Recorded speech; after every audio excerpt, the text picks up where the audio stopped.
ஹரே கிருஷ்ணா. எல்லாருக்கும் நமஸ்காரம். சோ இன்னைக்கு நம்ம என்ன பார்க்க போறோம் அப்படின்னா, ஜடபரதரின் கதை பார்க்க போறோம். சோ அதுக்கு முன்னாடி நம்ம ஸ்லோகம் எல்லாம் படிச்சுடலாம். ஓம் நமோ பகவதே வாசுதேவாய. ஓம் நமோ பகவதே வாசுதேவாய. ஓம் நமோ பகவதே வாசுதேவாய. நாராயணம் நமஸ்கிருத்ய நரம் செய்வ நரோத்தமம் தேவீம் சரஸ்வதீம் வியாசம் ததோ ஜெயம் முதீரயேத். நஷ்டப்ராயேஷ்வ பத்ரேஷு நித்யம் பாகவத சேவையா பகவதி உத்தம ஸ்லோகே பக்திர் பவதி நைஷ்டிகே. கிருஷ்ணாய வாசுதேவாய தேவகி நந்தனாய ச நந்தகோபகுமாராய கோவிந்தாய நமோ நமக. நம பங்கஜநாபாய நம பங்கஜமாலினே நம பங்கஜநேத்ராய நமஸ்தே பங்கஜாங்கிரே. ஸ்ரீகிருஷ்ணா சைதன்யா பிரபு நித்யானந்தா ஸ்ரீ அத்வைத கதாதாரா ஸ்ரீவாசாதி கௌரபக்த விருந்தா. ஹரே கிருஷ்ணா கிருஷ்ணா கிருஷ்ணா ஹரே ஹரே ஹரே ராமா ராம ராமா ஹரே ஹரே. நம்ம முன்னாடி பார்த்தோம் இல்லையா, ஸ்வயம்புவ மனு அப்படிங்கிற வம்சாவளி முன்னாடி பார்த்திருக்கோம். எப்ப பார்த்தோம்னா துருவ மகாராஜோட கதையில பார்த்தோம். ஸ்வயம்புவ மனு சத்ரூபா பிரம்மா ரெண்டு பேரையும் படைக்கிறார். அவங்களுடைய வம்சாவளி பார்க்கிறோம். பிரியவர்தன், உத்தானபாதன், ஆகுதி, பிரசூதி, தேவஹூதி. சோ அவருக்கு ஸ்வயம்புவ மனுக்கு ரெண்டு பசங்க, மூணு பொண்ணுங்க. அதுல இந்த உத்தானபாதன் அப்படிங்கிற பரம்பரைலாம் பார்த்தோம். துருவ மகாராஜ் வர அவருக்கு ரெண்டு பிள்ளைங்க, ரெண்டு மனைவி, துருவ மகாராஜ், உத்தமா, அந்த கதையெல்லாம் பார்த்தோம். இப்ப இன்னைக்கு யார பார்க்க போறோம் அப்படின்னா, இந்த மேல இருக்கிற மூத்த புள்ள பிரியவர்த்தன். பிரியவர்த்தன் பரிஷ்மதி அப்படிங்கிறவங்க கல்யாணம் பண்ணிக்கிறாங்க. கல்யாணம் பண்ண உடனே பிரியவர்த்தனுக்கும் பரிஷ்மதிக்கும் அக்னிதரன் அப்படின்னு பிள்ளை பிறக்கிறார். அவர் பூர்வ சித்தி அப்படிங்கிறவங்கள கல்யாணம் பண்ணிக்கிறாங்க. அப்புறம் அவங்களோட புள்ள நாபி நாபி மேரு தேவி அப்படிங்கிற கல்யாணம் பண்ணிக்கிறாங்க. சோ அந்த வம்சாவளியில வரக்கூடியவர் தான் ரிஷபதேவர், அப்புறம் ஜெயந்தி. சோ ரிஷபதேவருக்கு தான் பரத மகராஜ் அவர் மகனா பிறக்கிறது. சோ இந்த ரிஷபதேவர், ஜெயந்தி அவங்களுக்கு தான் மொத்தம் 100 பசங்க. அதுல மூத்த மகன் பரத மகராஜ். பரத மன்னர் இந்த பூ உலகத்தை ஆட்சி செய்ததால் இது பாரத வருஷம் என்று அழைக்கப்படுகிறது. சோ இன்னைக்கு நம்ம சொல்றோம் இல்லையா, பாரத தேசம்ங்கிறோம், பாரத் அப்படிங்கிறோம். அதுக்கு முக்கியமான பேர் எங்கேருந்து வருதுன்னா இந்த பரத மன்னர்கிட்ட தான் வருது. சோ பரத மன்னர் ஆட்சி புரிந்தால் தான் நம்ம தேசம் பேர் பாரத தேசம் சொல்லிட்டு இருக்கோம். பரத மகாராஜா விஸ்வரூபனின் மகள் பஞ்சஜனி என்பவளை மனம் புரிந்து கொண்டு 5 மகன்களை பெற்றெடுத்தாள். அவர் 1 கோடி ஆண்டுகளுக்கு நிம்மதியாக முழு உலகையும் ஆட்சி செய்தார். மேலும் பகவான் வாசுதேவ கிருஷ்ணருக்கான அவரது பக்தி தொண்டு நாள்தோறும் வளர்ந்து கொண்டே இருந்தது. நான் சொன்ன மாதிரி அந்த காலத்துல ராஜாக்கள்லாம் வெறும் ராஜாவா இருக்க மாட்டாங்க. வெறும் ராஜாவா இருந்தா என்ன பண்ணலாம், நல்ல பவர் இருக்கும், நல்ல சக்தி இருக்கும், நல்ல சொத்து சுகம்லாம் இருக்கும். மக்களை போட்டு ஆட்டி படிச்சுட்டு தன்னுடைய புலன்பத்துல ஈடுபட்டு மது மாது அப்படிங்கிற வாழ்க்கையை அர்ப்பணிக்கலாம். அவங்கதான் ராஜான்னு சொல்லுவாங்க. பட் அவெல்லாம் அப்படி இல்லை. இந்த காலத்துல ராஜ ரிஷிகளா இருந்தாங்க. ராஜ ரிஷின்னு சொல்லப்பட்டிருக்கு. சோ ராஜாவும் இருப்பாங்க, அதே சமயத்துல தன்னுடைய புலன்கள்லாம் கட்டுப்படுத்தி நல்ல பக்தியில இருப்பாங்க. ராஜ ரிஷிகளா இருப்பாங்க. மக்களுக்கு ரொம்ப நல்லது பண்ணுவாங்க. யாருக்கும் எந்த கெடுதலும் நினைக்க மாட்டாங்க. அடுத்தவங்களோட நல்லது மட்டும் தான் நினைச்சிட்டு இருப்பாங்க. சுயநலமே இல்லாதவங்களா இருப்பாங்க ராஜ ரிஷிகள். சோ அந்த மாதிரி அதுல ஒரு முக்கியமானவர் தான் இந்த பரத மகாராஜ். பரத மகாராஜ் யார் கல்யாணம் பண்ணிக்கிறார்? பஞ்சஜனிங்கிறவங்கள கல்யாணம் பண்ணிக்கிறாங்க. அவங்களுக்கு 5 பசங்க. பரத மன்னரின் செயல்கள். தனது அரசு கடமைகளை முடித்த பின் அவர் தனது ராஜ்யத்தை தனது 5 மைந்தர்களுக்கு பிரித்து கொடுத்து விட்டார். பின்னர் வீட்டை விட்டு வெளியேறி புலாகா என்று அழைக்கப்படும் புலாகா ஆசிரமத்திற்கு புறப்பட்டு சென்றார். சோ புலாகா எங்க இருக்குன்னா ஹரித்வார்ல இருக்கு. புலாகா ஆசிரமம் ஹரித்வாரில் அமைந்துள்ளது. அங்கு தான் சால கிராமம் சிலைகள் கிடைக்கின்றன.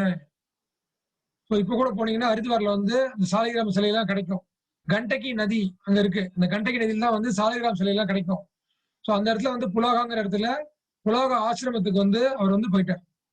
ராஜ்யத்தெல்லாம் விட்டுட்டார், நல்லா ஆண்டுட்டார். எத்தனை எத்தனை காலம் ஆண்டார்? 1 கோடி ஆண்டு ஆண்டிருக்கார்.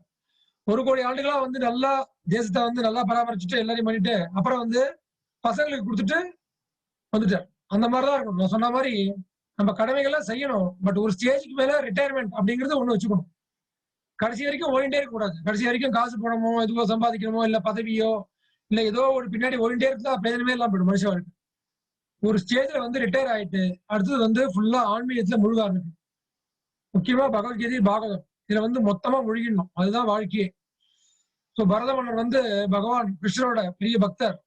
எங்க போறாரு? ஹரித்வார் போயிடுறாரு. அங்க போய் வந்து புலகாசிரமத்துல வந்து போயிடுறாரு. சோ அவருக்கு பாத்தீங்கன்னா நல்ல பெரிய ராஜ்யம், அப்புறம் நல்ல அழகான மனைவி இருப்பாங்க, எல்லாம் இருப்பாங்க, எல்லா வைபவங்கள் எல்லாத்தையும் விட்டுட்டு பகவானுக்காக வந்து போய் தியானம் பண்ண போயிட்டார். புலகாசிரமத்தில் தனியாக வாழ்ந்தார். அவர் முழுமுதற் கடவுளான வாசுதேவருக்கு உணவு படைத்து அவரை வழிபட்டு திருப்தி அடைந்தார். சோ டெய்லி என்ன பண்ணுவார்? என்ன கிடைக்கிறதோ அங்க அந்த காட்டுல வந்து பழம் கிடைக்கிறதோ எது கிடைக்கிறதோ அதுக்கேற்ற மாதிரி என்ன இருக்கோ அதை பகவானுக்கு நிவேதியம் பண்ணிட்டு டெய்லி வந்து அதை ஒண்ணுதான் சாப்பிடுவார். சோ அவ்வளவு புலன் கட்டுப்பாடு. கிட்டத்தட்ட எல்லா ஆசையும் திறந்தாச்சு, எல்லாம் பண்ணிட்டு என்ன பண்ணார்? நல்லா பகவான் தியானத்துல இருக்க. இயற்கையாகவே வசுதேவ கிருஷ்ணர் மீது அவர் வைத்திருந்த அன்பு மேலும் மேலும் அதிகரித்தது. மகாராஜா பரதர் ரிக் வேதத்தில் குறிப்பிட்டுள்ள மந்திரங்களை துதிப்பதன் மூலம் நாராயணரை வணங்கினார். சோ அவர் வந்து ருக்வேதத்திலிருந்து எல்லா மந்திரத்தையும் டெய்லி உச்சாரணம் பண்ணி பகவான் நாராயணரை வந்து வணங்கிட்டு இருக்கார். ஒரு நாள் பரத மகாராஜா கண்டகி நதியின் கரையில் அமர்ந்திருந்த பொழுது தாகத்தில் மிகுதியால் தவித்த ஒரு பெண்மான் நீர் அருந்துவதற்காக அங்கே வந்தது. அப்பெண்மான் மிக்க திருப்தியுடன் நீர் அருந்தி கொண்டிருந்த பொழுது அதன் அருகே ஒரு சிங்கத்தின் உரும்பல் மிக பயங்கரமாக கேட்டது. இதெல்லாம் பாருங்க, பாகவத ஸ்லோகம் இருக்கு 5.8.2 5.8.3. சிங்கத்தின் உருமலை கேட்டவுடன் அது நடுநடுங்கி அச்சத்துடன் திடீரென்று ஆற்றின் குறுக்கே பாய்ந்தது. அம்மான் சிறைமான் அதனால் அது அச்சம் கொண்டு தாவியவுடன் அதன் வயிற்றிலிருந்து மான்குட்டி வெளியே வந்த வேகமாய் பாய்கின்ற ஆற்று நீரினில் விழுந்தது. மிகுந்த மன உளைச்சலுக்கு ஆளான அந்த மான் மலை குகையினுள் விழுந்து உடனே மரணமடைந்தது. பரத மகாராஜா மிகுந்த இரக்கத்துடன் தத்தளித்துக் கொண்டிருந்த அந்த மான்குட்டியை தூக்கி தனது ஆசிரமத்திற்கு கொண்டு வந்தார். சோ பரத மகாராஜ் என்ன பண்ணார்? முதல்ல பெரிய ராஜாவா இருந்தார். நிறைய ஆட்சி, நிறைய என்ன சொல்றது, நிறைய சக்திகள், நிறைய செல்வங்கள் எல்லாமே குவிஞ்சிருந்தது. நல்ல மரியாதை எல்லாம் இருந்தது. எல்லாத்தையும் விட்டுட்டார். கடைசியில என்ன பண்ணார்? எல்லாத்தையும் பசங்கள்ட்ட ஒப்படைச்சிட்டு எதுவுமே வேண்டாம், எனக்கு இந்த ராஜ்யமும் வேண்டாம், இந்த பேர்ப்பு கூட வேண்டாம்னு சொல்லி எல்லாத்தையும் திறந்துட்டு பகவான் நினைச்சு தியானம் பண்றதுக்காக வந்துட்டார். ஆனா இங்க வந்து என்ன ஆகுதுன்னு பாருங்க. இங்க வந்தா வேற ஒரு இதுல வந்து பற்றுதல் வந்துருச்சு. சோ இந்த பற்றுதல்னு சொல்லக்கூடிய விஷயம் தான் வந்து பகவான் சொல்றார், தியாயத்தோ விஷயான் பும்சக. அர்ஜுன்ட்ட சொல்றார், தியாயத்தோ விஷயான் பும்சக சங்கஸ் தேசோபஜாயதி. எப்படி வந்து பற்று ஒருத்தருக்கு வருது அப்படின்னா, முதல்ல கண்ணால பாக்குறோம் ஒரு விஷயத்த, அப்புறம் பாக்குறோம் நல்லா இருக்கே அழகா இருக்கே ஆசைப்பட பாக்குறோம். அந்த ஆசை வந்து அதிகமாக என்ன ஆகுது? பற்றா வளர்ந்து. சோ ஒரு விஷயத்த நான் பாக்குறேன், நல்லா இருக்குன்னு பாக்குறேன், அப்புறம் விட்டுட்டு போயிடுறேன் அப்படின்னா பரவாயில்ல. பட் என்ன ஆகுது? தியாயத்தோ விஷயான் பும்சக. இந்த கண்ணால பார்த்தது மனசுல தியானம் பண்ணிட்டே இருக்கேன். முக்கியமா சொல்லப்படும் இந்த ஆணுக்கு பெண் மேல இருக்கக்கூடிய ஆசை, பெண்ணுக்கு ஆண் மேல இருக்கக்கூடிய ஆசை. இந்த பையன் எவ்வளவு அழகா இருந்தான், அந்த பொண்ணு எவ்வளவு அழகா இருந்தான் அப்படின்னு யோசிச்சுட்டே இருக்கும். அதே மாதிரி வேற விஷயங்கள், நல்ல காரு பங்களா, ஒரு பங்களாவை பாக்குறோம், இந்த பங்களா எவ்வளவு அழகா இருந்தது, இந்த பங்களா எவ்வளவு இருந்தது அப்படின்னு ஆக என்ன ஆகும்னா, இந்த தியானம் போக போக என்ன ஆகுது? ஒரு ஸ்டேஜ்ல வந்து ஆசையா காமமா வளருது. சோ அந்த காமம் ரொம்ப தீவிரமா அடைஞ்சது போதுதான் வந்து வெறித்தனமா ஆகி அப்புறம் வந்து தகாத செயல்கள் எல்லாம் பண்ணக்கூடிய விஷயங்கள். அதை அடைஞ்சே தீரணும், அதை அடையறதுக்கு நான் என்ன வேணா பண்ணலாம் அப்படிங்கிற லெவலுக்கு சில பேர் வந்து போயிடுறாங்க. சோ அப்படிதான் வந்து நம்ம ஆசை வந்து கொஞ்சம் கொஞ்சமா இந்த 5 புலன்கள்ல முக்கியமான புலன் வந்து கண்ணு. இந்த கண்ணு மூலமா முதல்ல ஆரம்பிக்கும். சில சமயம் காதால கேட்டு விருப்பம் அடையும். பட் ஆனா கண்ணு வந்து ரொம்ப பவர்ஃபுல். கண்ணால பார்த்துட்டோம்னா அது அப்படியே மைண்ட்ல ரெக்கார்ட் ஆயிடும். அதுக்கப்புறம் என்ன ஆகும்? மனசு நினைச்சுட்டே இருக்கும், அதை நினைச்சு. அப்புறம் ஒரு ஸ்டேஜ்ல வந்து சில சமயம் அலட்சியப்படுத்தி போயிடும், சில சமயம் வந்து அலட்சியப்படுத்த மாட்டோம். அது அப்படியே நினைச்சுட்டே இருந்து அது வெறியா மாறிடும். சோ அந்த மாதிரி வந்து இப்ப என்ன ஆச்சு? அவர் வந்து இந்த மாதிரி வந்து ஒரு அம்மா மான் வந்து என்ன ஆகுது, சிங்கத்துக்கு பயந்துட்டு தாவும் போது அது கர்வமா இருக்கிறதுனால அந்த குட்டி மான் வந்து வெளியே வந்துருது. அதை பார்த்தா ரொம்ப அனாதையா, அது என்ன சொல்றது, அதுக்கு ஆதரவு இல்லாம ஒரு நிலைய இருக்கு. ரொம்ப குழந்தைய அழகா இருக்கு, வேற கியூட்டா இருக்கு. சோ அது மேல என்ன ஆகுது, பற்று வந்துருது. சோ அதை தூக்கி என்ன பண்ற, அதுக்கு நம்ம அடைக்கலம் கொடுக்க ஆரம்பிச்சிடலாம் அப்படின்னு ஆரம்பிக்கிறேன். சோ இது வரைக்கும் பகவான் சிந்தனையிலே இருந்தார். அதான் பகவான் சொல்றார், அந்த காலேஜ மாமேவ ஸ்மரன் முக்துவா கலைவரம். கடைசி நேரத்துல என்னையே நினைச்சுட்டு எவன் உடலை விடுறானோ அவன் வந்து என்ன ஆவான், என்னுடைய நிலைக்கு வந்துருவான் அப்படின்னு. ஆனா எம் பாபி ஸ்மரன் பாவம் அப்படி நினைக்க விட்டானா, வேற எந்த நினைச்சுட்டு எப்படி எப்படி போறானோ அதுக்கு ஏத்த மாதிரி, அவன் ஆசைக்கு ஏத்த மாதிரி, அவன் கர்மாக்கு ஏத்த மாதிரி உடலை நான் கொடுத்துடுறேங்கிறேன் பகவான். சோ அந்த மாதிரிதான் வந்து மறுபடியும் நடந்துட்டு இருக்காங்க. சோ சம்சாரத்தை விட்டுட்டு போனோம்னா பகவான் நினைச்சுக்கணும். அது நினைக்க விட்டுட்டோம்னா அப்ப என்ன ஆகும், அந்த வாழ்க்கையை வீணா போயிடும். இப்ப பரத மன்னர் பாத்தீங்கன்னா அந்த பக்திக்காக தான் எல்லாத்தையும் விட்டு வந்தார். ஆனாலும் வந்து இந்த சம்சார மாயைங்கிறது ரொம்ப சக்தி வாய்ந்தது. சோ அதனால என்னாச்சு, இங்க வந்து எல்லாத்தையும் விட்டவர் கடைசியில இங்க என்ன நினைச்சார், மான் மேல வந்து இறக்கமாயிடுச்சு, அதை வளர்க்க ஆரம்பிச்சிட்டேன். பரத மன்னர் படிப்படியாக அம்மான் குட்டியின் மீது மிகுந்த பற்றுடையவரானார். புல் பூண்டு முதலியவற்றை போட்டு அதனை வளர்க்க தொடங்கினார். புலி போன்ற கொடிய விலங்கிடம் இருந்து அதை கவனமுடன் பாதுகாத்தார். அதனை கண்ணும் கருத்துமாக வளர்ப்பதில் கவனமுடன் முயற்சித்து வந்தார். தானே இதற்கு தாயும் தந்தையும் சகோதரனும் நண்பனமாக இருக்கிறேன் என்று அந்த மாதிரி ஆயிடுச்சு அவருக்கு. அவர் நிலைமை எப்படி ஆயிடுச்சு, முதல்ல கல்யாணம் பண்ணார், குழந்தையெல்லாம் வளர்த்து எல்லாம் பண்ணிட்டார். அதெல்லாம் விட்டு அந்த பட்டெல்லாம் வேணாலும் விட்டார். தன்னுடைய மனைவி, ராஜ்யம், குழந்தைகள் எல்லாத்தையும் விட்டு வந்துட்டார். ஆனா இங்க வந்து என்னாச்சு, ஒரு மான் மேல பற்று வந்து இப்ப மானை வந்து திரும்பி குழந்தை மாதிரி வளர்க்க ஆரம்பிச்சிட்டேன். அதனாலதான் அந்த பட்டுலாம் ரொம்ப ஜாக்கிரதையா இருக்கணும். சில பேர் வந்து நாய் மேல ரொம்ப பட்டு வச்சுப்பாங்க. நிறைய நாய் வளர்ப்பாங்க, அந்த நாய் மேலேயே வச்சுட்டு இருப்பாங்க. அந்த மாதிரி பெட் பேர்டு சொல்லுவோம் இல்லையா, பெட் பேர்டு, பெட்டுன்னு. பரிதாபத்தை எந்த இடத்துல காட்டணும் அப்படிங்கிறது சொல்லப்பட்டிருக்கு வேதம். பரிதாபத்தை வந்து நீ உடல் மீது காட்டியானா உனக்கு அதே உடல் கடுக்கப்படும். மனுஷனா பிறந்து நல்லபடியா கரை சேர்றதை விட்டுட்டு அடுத்த பிறவில வந்து ஒரு பறவையாவோ, ஒரு பூனையாவோ, ஒரு நாயாவோ பிறந்துருவோம். ஏன்னா பற்று எங்க வளர்த்துக்கிறோம் அப்படிங்கிறதுதான். அப்போ அந்த மிருகத்துக்கெல்லாம் நம்ம இது கரிசனமே காட்டக்கூடாதா அப்படின்னு அப்படி கிடையாது. கரிசனம் காட்டுறது எப்படி காட்டணும்னா, எல்லா ஜீவாத்மாக்களுக்கும் கரிசனம் காட்டணும். ஆனா என்ன பண்ணணும், பகவானுக்கு அர்ப்பணம் பண்ணி பிரசாதமா அதுக்கு படைச்சு அதுக்கு சாப்பாடு வச்சு அந்த மாதிரி வந்து பண்ணா அடுத்த பிறகு அதுக்கும் ஒரு மனுஷ பிரிவு கிடைக்கும், நமக்கும் நல்ல பிரிவு கிடைக்கும். அந்த மாதிரி பற்று வச்சுட்டோம் வச்சுக்கோங்க, அதுதான் என் உயிர், அந்த ஜிம்மி தான் என் உயிர், இந்த டாமி தான் என் உயிர் அப்படின்னு நினைச்சிட்டோம்னா அது முடிஞ்சு போச்சு. பற்று பூரா பகவான் இருக்கணும். பகவான் தான் எனக்கு எல்லாமே, பகவான் தான் என் பிராணநாதன், என் உயிர் அப்படின்னு இருக்கணும். பட் மத்த ஜீவராசிக்கெல்லாம் கரிசனம் காட்டலாம், எல்லாம் காட்டலாம். ஆனா பற்று எங்க இருக்கணும், அந்த பற்று வளர்த்துக்கிறது தான் முக்கியமான விஷயம். அங்கதான் நம்ம கோட்டை விட்டுருவோம் எல்லாருமே. சோ இங்க என்னாச்சு, அவருக்கு வந்து பற்று வந்து பகவான் மேல இருந்த பற்று இப்ப வந்து மான் மேல வந்துருச்சு. அதற்கு என்னாச்சு, அதுக்கு நான் தாயும் தந்தையும் நான் தான் அப்படின்ற மாதிரி கொண்டுட்டேன். நான் தான் ஃபுல்லா ப்ரொடெக்டர், கார்டியன் அப்படின்னு சொல்லி அதை அவ்வளவு பாதுகாப்பா பண்ணேன். சோ வாழ்க்கை பாடம், தெரிஞ்சுக்க வேண்டிய பாடம் என்னன்னா, ஒருவர் வீழ்ச்சியுற்ற துன்புறும் மனித இனத்தின் மீது உண்மையான இரக்கம் உடையவனாக இருப்பன என்றால் அவன் மக்களை பௌதீக உணர்விலிருந்து ஆன்மீக உணர்விற்கு உயரச் செய்வதில் முயற்சித்தல் வேண்டும். சொல்றோம் இல்லையா, நம்ம கருணை காட்டுறோம், அடுத்தவங்களுக்கு இது பண்ணணும், கருணை காட்டுறோம்னா எப்படி காட்டுறோம்னா இந்த மாதிரி கருணை காட்டக்கூடாது. உடல் ரீதியா ஒரு பற்று வச்சுட்டு she is my dear, he is my dear, this is my dear அப்படின்னு போகக்கூடாது. பற்று நான் சொன்ன மாதிரி பகவான்கிட்ட வச்சுக்கணும். பட் எல்லாரையும் வந்து பரிதாபப்பட்டு எல்லாம் கரிசனம் காட்டலாம். பட் கரிசனம் எப்படி காட்டணும், அந்த ஆத்மாவை, இந்த உள்ள இருக்கிற அந்த நாயோ, ஒரு என்ன சொல்றது, ஒரு பெட் அனிமல், ஒரு பூனையோ, இல்ல ஒரு சக உறவினர்களோ, எல்லாத்துலயும் ஒரு ஜீவாத்மா இருக்காங்க அவங்கத்துலயும். சோ அந்த ஜீவாத்மாவை எப்படி கரை சேர்க்கிறது அப்படிங்கறத சொல்லி தரும்போதுதான் உண்மையான கரிசனமே நம்ம காட்டுறோம். வேதம் சொல்றது, ஒருத்தன் தண்ணியில தத்தளிச்சுட்டு இருக்கான்னா நம்ம அவனை காப்பாத்துவோமா, இல்ல அவன் போட்டிருக்கிற சட்டையும் துணியும் நனைஞ்சு போச்சுன்னு காப்பாத்துவோமா? அவன் சட்டையும் அவன் போட்டிருக்கிற துணியெல்லாம் வந்து நனைஞ்சா என்ன, நிலையாட்டி நமக்கு என்ன? பட் அந்த பிராணம், அந்த உள்ள இருக்கிற ஆள் போயிடுவானே தான் காப்பாத்துவோம். அதே மாதிரி வந்து இந்த உடல் வந்து என்னைக்குமே அழியக்கூடியதான், சட்டை மாதிரிதான். பகவான் சொல்றார், வாச்சாம்சி ஜிர்னானி யதாவிகாய, ஒரு துணி போலதான் அந்த உடம்புங்கிறது. சோ உடம்பு எப்படி அழிஞ்சு போயிடும், உள்ள இருக்கிற ஜீவாத்மா இருக்கு இல்லையா, அது திரும்ப திரும்ப திரும்ப இந்த உடல் வெவ்வேறு உடலை எடுத்து சம்சாரத்துல மாட்டிட்டு இருக்கு.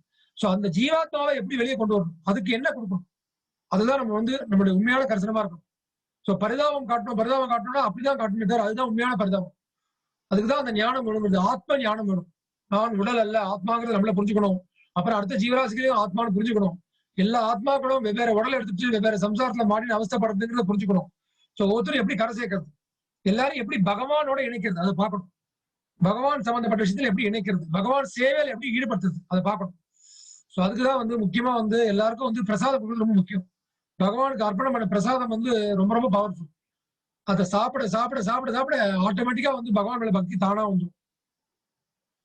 இங்க வந்து என்னாச்சு, அவர் வந்து அந்த மான் குட்டியை கரை சேர்க்கறத அந்த அந்த மாதிரியே போல அவர் அந்த மான் மேலேயே பற்று வச்சுட்டார்.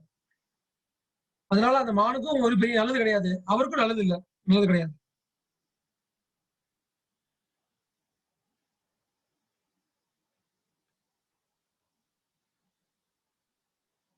மானின் மீது கொண்ட பாசத்தினால் பரத மன்னர் அதனோடு உண்டும் உறங்கியும் நீராடியும் நடந்து வந்தார். அவ்வாறு அவரது இதயம் மானின் மீது கொண்ட பாசத்தினால் கட்டுப்பட்டது. பரத மன்னர் மானின் வடிவத்தில் வெளிப்பட்ட அடக்க முடியாத ஆசைக்கு பலியானார். நீ பாருங்க, மன்னர் மானின் வடிவத்தில் வெளிப்பட்ட அடக்க முடியாத ஆசை. மானின் வடிவத்தில், அதாவது நம்ம எல்லாருக்குமே ஆசை இருக்கு. சோ எந்த வடிவத்துல ஆசைப்பட போறோங்கிறது முக்கியம். இவர் பரத மன்னருக்கு வந்து மான் வடிவத்துல மாட்டிட்டார். ஒரு ஆண் வந்து பெண் வடிவத்துல மாட்டிப்பான், பெண் வந்து ஆண் வடிவத்துல மாட்டிப்பாங்க, இல்லைன்னா வேற ஏதாவது ஒரு பற்று இருக்கும், எது மேலேயாவது மாட்டிப்போம். அந்த மாதிரி வந்து இந்த ஐம்புலங்களால வந்து நம்ம பகவானை தவிர மத்த எது மேலேயே பற்று வச்சுப்போம். சோ எதுல பற்று வச்சாலும் நம்ம திரும்ப திரும்ப என்ன பண்ண போறோம், சில பேர் பாத்தீங்கன்னா ஒரு பூ மேல பற்று வச்சிருப்பாங்க. அப்ப என்ன ஆகும், ரொம்ப அந்த பூ மேலேயே பற்று வச்சிருந்தா என்ன ஆகும், பூச்செடியா பிறப்பாங்க. அந்த மாதிரி வந்து மனுஷ பிரிவை தவற விட்டுருவாங்க. அந்த மாதிரி வந்து பற்று வந்து எங்க வைக்கணுங்கிறதா விஷயமே. சோ பரத மன்னர் பொறுத்த வரைக்கும் வந்து இந்த மான் குட்டிகிட்ட மாட்டின்ட்டார். மன்னர் மானை வளர்ப்பதிலும் பராமரிப்பதிலும் மிகவும் ஈடுபாடு கொண்டிருந்தார். அதனால் அவர் தனது ஆன்மீக நடவடிக்கைகளில் இருந்து கீழே விழுந்தார். முதல்ல எப்படி பண்ணிருந்தார், பகவான் தியானத்துல முழுசா இருந்தார். ருக்வேதத்திலிருந்து ஸ்லோகம் எல்லாம் சொல்லி பகவானை ஃபுல்லா முழுசா தியானிச்சுண்டு ஃபுல்லா பகவான் ஸ்மரணத்திலே இருந்தார். சோ அந்த நேரத்தோட முடிச்சுன்னு நல்லபடியா போயிட்டாருன்னா பகவான் போயிருப்பாரு. ஆனா என்னாச்சு, அதுக்கப்புறம் வந்து டைவர்ஷன், மாயா தேவி டைவர்ஷன் வந்துருச்சு. சோ அட்டாச்மெண்ட், பற்று வந்துருச்சு. அதனால்தான் நம்ம புரிஞ்சுக்கணும், அந்த பற்றை விட்டு போறது சாமானிய விஷயம் இல்லை, அந்த பற்றெல்லாம் விடுறது சாமானிய விஷயம் இல்லை. அப்போ என்ன பண்ணணும், தொடர்ந்து பக்தி பண்ணணும். தனியா பண்ண முடியுமானா தனியா பண்ண முடியாது. இங்க முக்கியமான பாடம் நம்ம கத்துக்க வேண்டிய பாடம் என்னன்னா, பக்தியை வந்து தனியா பண்றது ரொம்ப ரொம்ப கஷ்டம். அப்ப என்ன பண்ணணும், பக்தர்கள் சங்கத்தை எடுத்துக்கணும். யார் ஏற்கனவே பக்தி பண்ணிட்டு இருக்காங்களோ அவங்களும் சேர்ந்து நாம சங்கீர்த்தனம், சேர்ந்து பகவத்கீதா பாராயணம், பாகவத பாராயணம், இந்த மாதிரி போயிட்டே இருந்தா தான் நம்மளால வந்து தாக்கு பிடிக்க முடியும். அப்பதான் அந்த கடைசி நேரத்துல பகவானுடைய ஞாபகம் வந்து நமக்கு வரதுக்கு வாய்ப்பு இருக்கு. அதனால என்னாச்சு, இந்த மாதிரி போயிட்டு இருக்க அந்த அந்த தன் குழந்தை மாதிரி நினைச்சுக்கிறார், அதோட பாதுகாப்பு அதை பத்தியே இருக்கார், அதோடய சாப்பிடுறார், தூங்குறார், எல்லாம் பண்றார். சோ பகவான் மேல இருந்த பற்று அப்படியே வந்து மொத்தமா மான் மேல போயிடுச்சு. அவர் மரணம் அடையும் பொழுது தனது மகனை போலவே தன் அருகில் இருந்து தன் மரணத்திற்காக மான் அழுது புலம்புவதை அவர் கண்டார். உண்மையில் அவர் மனம் மானின் உடலின் மீதே ஆழ்ந்திருந்தது. இதனைத் தொடர்ந்து கிருஷ்ண உணர்வினை எழுந்தவர்களை போன்று அவர் இந்த உலகம், மான் மற்றும் தனது பௌதீக உடல் எல்லாவற்றையும் துறந்து மானின் உடலை பெற்றார். அதிலும் கூட ஒரு நன்மை இருந்தது. அவர் மனித உடலை துறந்த மானின் உடலை பெற்ற போதிலும் அவர் தனது முற்பிறவியில் நிகழ்ந்த நிகழ்ச்சிகள் எதையும் மறக்கவில்லை. சோ என்னாச்சு, அப்படியே போயிட்டு இருக்காரு மானுன்னு. ஒரு சமயம் என்ன இருந்ததுன்னா, நடுவுல அந்த மான் வந்து காணாம போயிடுறது. சோ அப்ப என்ன ஆச்சு, துடிக்க ஆரம்பிச்சிருக்கு. குழந்தை மாதிரி வளர்த்தாரு, ஐயோ மானை காணுமே. அப்ப யோசிக்கிறாராம், எங்க வந்து ஒரு புலி சிங்கம் தின்னுடுத்தோ, இல்ல ஏதாவது நதியில கீழே விழுந்து முழுகி போயிடுத்தோ அப்படின்னு ரொம்ப நிறைய யோசிக்கிறார். இந்த மானை பத்தி நிறைய யோசிப்பார், தனியா இருக்கும். மான் என்ன ஆயிடுத்தோ, இதாயிடுத்தோ, அதாயிடுத்தோன்னு நம்ம சொல்லுவோம் இல்லையா, நம்ம குழந்தைங்க வந்து வீட்டுக்கு வெளியே போயிட்டு வீட்டு திரும்பலாம் நம்ம யோசிக்க தோணும், மைண்ட் என்னமோ தோணும், குழந்தைக்கு இதுவா இருக்குமோ, அதுவா இருக்குமோ, ஆக்சிடென்டா இருக்குமோ, அதா இருக்குமோ போயிட்டே இருக்கும். அந்த மாதிரி வந்து மானை பத்தி யோசிக்க ஆரம்பிச்சார் பயங்கரமா. அப்புறம் கடைசியில முடியாம உடலை விட போற ஸ்டேஜ் வந்துட்டார். அப்போ வந்து அந்த மான் வருது. இந்த மான் வந்தோடனே பாக்குற அந்த மான் வந்து அவருக்கு தோன்றது, அந்த மான் வந்து நம் பிள்ளை மாதிரி பக்கத்துல உட்காந்து தனக்காக அழகா மாதிரி தோன்றது. சோ அந்த மாதிரி மான நினைச்சுட்டே உடலை விடுமே என்ன ஆகுது, பகவான் சொல்லிட்டார், எம் பாப்பி ஸ்மரன் பாவம் தெஜத்தை அந்த கலைவரம். நீ எதை நினைச்சிட்டு எப்படி எப்படி சாகரியோ அதுக்கேற்ற மாதிரி உடல் தான் உனக்கு அடுத்து கிடைக்கும். அப்ப மானையே நினைச்சுட்டு செத்ததுனால மானா பிறந்துள்ள. ஆனா சாதாரண மானா பிறக்கல. என்ன பண்ணார், அவர் முன்னாடி பக்தி பண்ணிட்டார். சோ பகவான் சொல்ற, ஒருத்தன் நல்ல பக்தி பண்றான், ஆனா பாதியில சறுக்கி விட்டுறான். அப்போ ஒருத்தன் பக்தியே பண்ணாம இருக்கான், அவன் பார்த்து கிண்டல் அடிப்பான், சில பேர்லாம் அடிப்பாங்க. இல்லடா கிருஷ்ணா கிருஷ்ணா பக்தி பண்ணான், பகவத்கீதானா பாகவதனா, கடைசியில பாத்தியா இப்படி போயிட்டா பாத்தியா அப்படி போயிட்டா பாத்தியாமாங்க. பட் அந்த மாதிரி சொல்றதுக்கு தகுதியே இல்லைங்கிறான் வேதம் சொல்றது. அவன் பக்தி பண்ணிருக்கான், கொஞ்சம் பக்தி பண்ணாலும் அது வீணா போகாது. பகவான் எப்படி அவனை கரை சேர்த்துருவார். ஆனா நீ பக்தியே பண்ணாம உட்காந்துருக்க, அதனால அவனை பத்தி பேசுறதுக்கு உனக்கு தகுதி இல்லை அப்படின்னு வேதம் சொல்றது. சோ அவர் நிறைய பக்தி பண்ணார். அப்புறம் கடைசி நேரத்துல இந்த மான் மேல பட்டு வந்துட்டு மானா பிறந்துட்டார். ஆனா பகவான் அனுகிரகத்துல தான் செஞ்ச தப்ப வந்து அந்த மான் ரூபத்துல இருக்கும்போது, உடம்புல இருக்கும்போது அவருக்கு ஞாபகம் வந்துருது. பூர்வ ஜென்ம ஞாபகம் ஃபுல்லா இருக்கு. அப்போ அந்த மானா இருக்கும்போது ஏங்குறான். ஐயோ மனுஷ பிறவி தவற விட்டுட்டேனே, போய் போய் மான் மேல பட்ட வச்சுட்டு இந்த திருப்பி சம்சாரத்துல வந்து மாட்டேன்ட்டேனேன்னு சொல்லி துடிக்கிறார். இந்த மான் உடலை விட்டு எப்படா வெளியே போறேன் அப்படின்னு துடிக்கிறார். அப்ப என்ன பண்றாரா, சில ஆசிரமத்துக்கு எல்லாம் போறார். போயிட்டு அங்க பெரிய பெரிய பக்தர்கள்லாம் சாப்பிட்டு அந்த இலையை தூக்கி போடுவான். இந்த சாப்பிட்ட இலைய இருக்கு இல்லையா, அந்த இலையெல்லாம் சாப்பிட ஆரம்பிச்சிருக்கு. இந்த பெரிய பெரிய பக்தர்களோட சாப்பிட்ட மிச்சம் வந்து ரொம்ப ரொம்ப உன்னதமானது, புனிதமானது. நம்ம ஜெனரலா எச்சல்னு சொல்லுவோம். எல்லாரோட எச்சலையும் சாப்பிடவே கூடாது. ஒருத்தவங்க குணம் வந்து மட்டமா இருந்ததுன்னா அவன் எச்சல் சாப்பிட்டேன்னா அந்த குணம் எனக்கு தொத்தின்றோம். சோ எச்சல் வந்து ரொம்ப ரொம்ப முக்கியமான விஷயம். பார்த்து சாப்பிடணும். அப்ப யாருடைய எச்சலை நான் சாப்பிடலாம் அப்படின்னா, பகவான் சாப்பிட்ட மிச்சத்தை சாப்பிடலாம். அந்த பகவான்கிட்ட முழுசா சரணஞ்ச பக்தர்களோட எச்சலை சாப்பிடலாம். அதை எச்சல்னு சொல்ல மாட்டோம், அதை உச்சிஷ்டம்னு சொல்றது வேதம். உச்சிஷ்டம் அவ சாப்பிட்ட மிச்சம் ரொம்ப உயர்ந்த விஷயம். சோ அதை சாப்பிட சாப்பிட என்ன ஆகும்னா நமக்கும் அந்த பக்தி வர ஆரம்பிச்சிடும் பகவான். அதனாலதான் பகவானுக்கு நைவேத்தியம் பண்ணி சாப்பிடுறோம். அப்புறம் பெரிய பெரிய பக்தர்கள் பகவான்கிட்ட முழுசா சரணஞ்ச உண்மையான தூய பக்தர்களோட அவ சாப்பிட்ட மிச்சத்தை சாப்பிட்டோம்னா நமக்கு பக்தி நிறைய பெருகும். சோ அந்த மாதிரி வந்து அந்த மான் ரூபத்துல இருக்கக்கூடிய பரத மகாராஜா என்ன பண்றார், முதல் பிரிவில பரத மகாராஜா இருக்கார். 2வது பிரிவில என்ன ஆச்சார், மான் ஆயிட்டார். இந்த மான் இதுல வந்து இந்த மாதிரி விஷயம் எல்லாம் பண்ணிட்டே இருக்கார். இந்த பக்திக்காக ஏங்குறார், ஐயோ விட்டுட்டேனே. பரத மன்னரின் மன வருத்தம். மனித உடலில் இருந்த போதிலும் பரத மன்னர் தனது முந்தைய வாழ்வின் வலிமை மிக்க பக்தியினால் இப்பிறப்பில் தான் பெற்றிருக்கும் உடலை பற்றி அறிந்து கொள்ள முடிந்தது. அதற்கு அவர் மிகவும் மனம் வருந்தினார். என்ன துரதிர்ஷ்டம், தன்னுணர்வு பாதையில் இருந்து நான் தவறிவிட்டேன். நான் முழுமுதற் கடவுளான வாசுதேவரை பற்றி கேட்டல், நினைத்தல், ஓதுதல், வழிபடுதல் போன்ற பக்தி தொண்டில் தொடர்ந்து ஈடுபட்டிருந்தேன் அப்படின்னு ஞாபகம் வருது எல்லாம். பக்தி அவ்வளவு பண்ணியிருந்தேன். அப்புறம் கடைசி நேரத்துல வந்து இந்த மான்கிட்ட போய் மாட்டின்ட்டேனே, இந்த மான் மேல பற்று வந்துருச்சு எனக்கு. அவர் என்ன பண்ணிருக்கணும் அப்படின்னா, அந்த மானை வந்து பாதுகாத்து தப்பு கிடையாது. அந்த மானை வந்து அம்போன்னு விட வேண்டிய அவசியம் கிடையாது. பட் ஆனா அந்த மானு மேல பற்று வளர்த்தார் பார்த்தீங்களா, அந்த குழந்தை மாதிரி, அங்கதான் தப்புன்ட்டு. இந்த மானை அடைக்கலை கொடுத்துருக்கலாம். கொடுத்துட்டு என்ன பண்ணிருக்கலாம், அதை அப்படியே ஓரமா வச்சுட்டு இவர் பாட்டுக்கு பக்தி பண்ணிட்டே இருந்திருக்கலாம். டெய்லி பகவானுக்கு அர்ப்பணம் பண்ண பிரசாதத்தை வேணா மானுக்கு போட்டுக்கலாம். அப்ப என்ன இருக்கும், அந்த மானுக்கும் மனுஷ பிறவி கிடைச்சிருக்கும். இவர் வந்து நேர வைகுண்ட லோகமே போயிருக்கும். ஏன்னா இவர் வந்து பக்தியில ரொம்ப உயர்ந்த நிலையில இருந்தாலும். பக்தியில நிறைய ஸ்டேஜஸ் இருக்கு. ஒவ்வொரு லெவல்ல வந்து பாத்தீங்கன்னா கடைசி நிலை வந்து பிரேமைன்னு பேர். பகவான் மேல நமக்கு வரக்கூடிய தூய பிரேமை, இந்த கிருஷ்ண பிரேமைன்னு சொல்லுவோம். அந்த பிரேமை வந்துருச்சுன்னா பகவான் வந்து கோலோகத்துக்கு விருந்தாவனத்துக்கு அழைச்சிட்டு வைகுண்ட லோகத்துல கோலோக விருந்தாவனத்துக்கு அழைச்சிட்டு. அது இல்ல, அதுக்கு முன்னாடி ஸ்டேஜ் இருந்தாலும் முன்னாடி பாவா அப்படிங்கிற ஸ்டேஜ் ரொம்ப உயர்ந்த நிலை, அதுவும் அந்த நிலையில இருந்தவர். ஆனாலும் கடைசியில இந்த மான்ல மாட்டிட்டு அப்படியே மயங்கிட்டேன். சோ அதனாலதான் சொல்லப்பட்டிருக்கு, நிறைய பக்தி பண்ணா கூட நிறைய நம்ம பணிவை வளர்த்துக்கணும். பணிவு ரொம்ப முக்கியம். அப்புறம் வந்து பக்தர்கள் சங்கம் ரொம்ப முக்கியம். தனியா இருக்கும்போது புத்தி எங்கெங்கயோ போகும், என்னமோ தோணும், என்னமோ நினைக்கும். பட் பக்தர்கள் சங்கத்துல வந்துட்டோம்னா நமக்கு பக்தி மட்டும்தான் தோணும், வேற வழியே கிடையாது. நானும் பகவானை பத்தி பேசுவேன், இன்னொருத்தரும் பகவானை பத்தி பேசுவார், அவரும் பகவான் பத்தி பேசுவார். நாம சங்கீதம் பண்ணுவாங்க, பகவத்கீதா படிப்பாங்க, பாகவதம் படிப்பாங்க. அப்ப அந்த நேரம் போயிட்டே இருக்கும். இப்ப தனியா அதை முடிச்சுட்டு வெளியே போயிட்டோம் வச்சுக்கோங்க, என்ன ஆகுது, கிளாஸ் கேட்கிறோம், எல்லாம் பண்றோம், கிளாஸை முடிச்சு போகணும், என்ன ஆகுது, மைண்ட் டைவர்ட் ஆயிடுது. அப்புறம் சம்சாரத்துல முழுக ஆரம்பிச்சு. அது மாதிரிதான் வந்து பக்தர்கள் சங்கம் ரொம்ப முக்கியம். அப்புறம் பணிவு ரொம்ப முக்கியம். பரத மன்னர் ஒரு மானின் உடலை பெற்றிருந்த போதிலும் தொடர்ந்து வருந்தியதன் காரணமாக உலக விஷயங்கள் எல்லாவற்றிலும் மீது முற்றிலும் பற்றற்றவரானார்.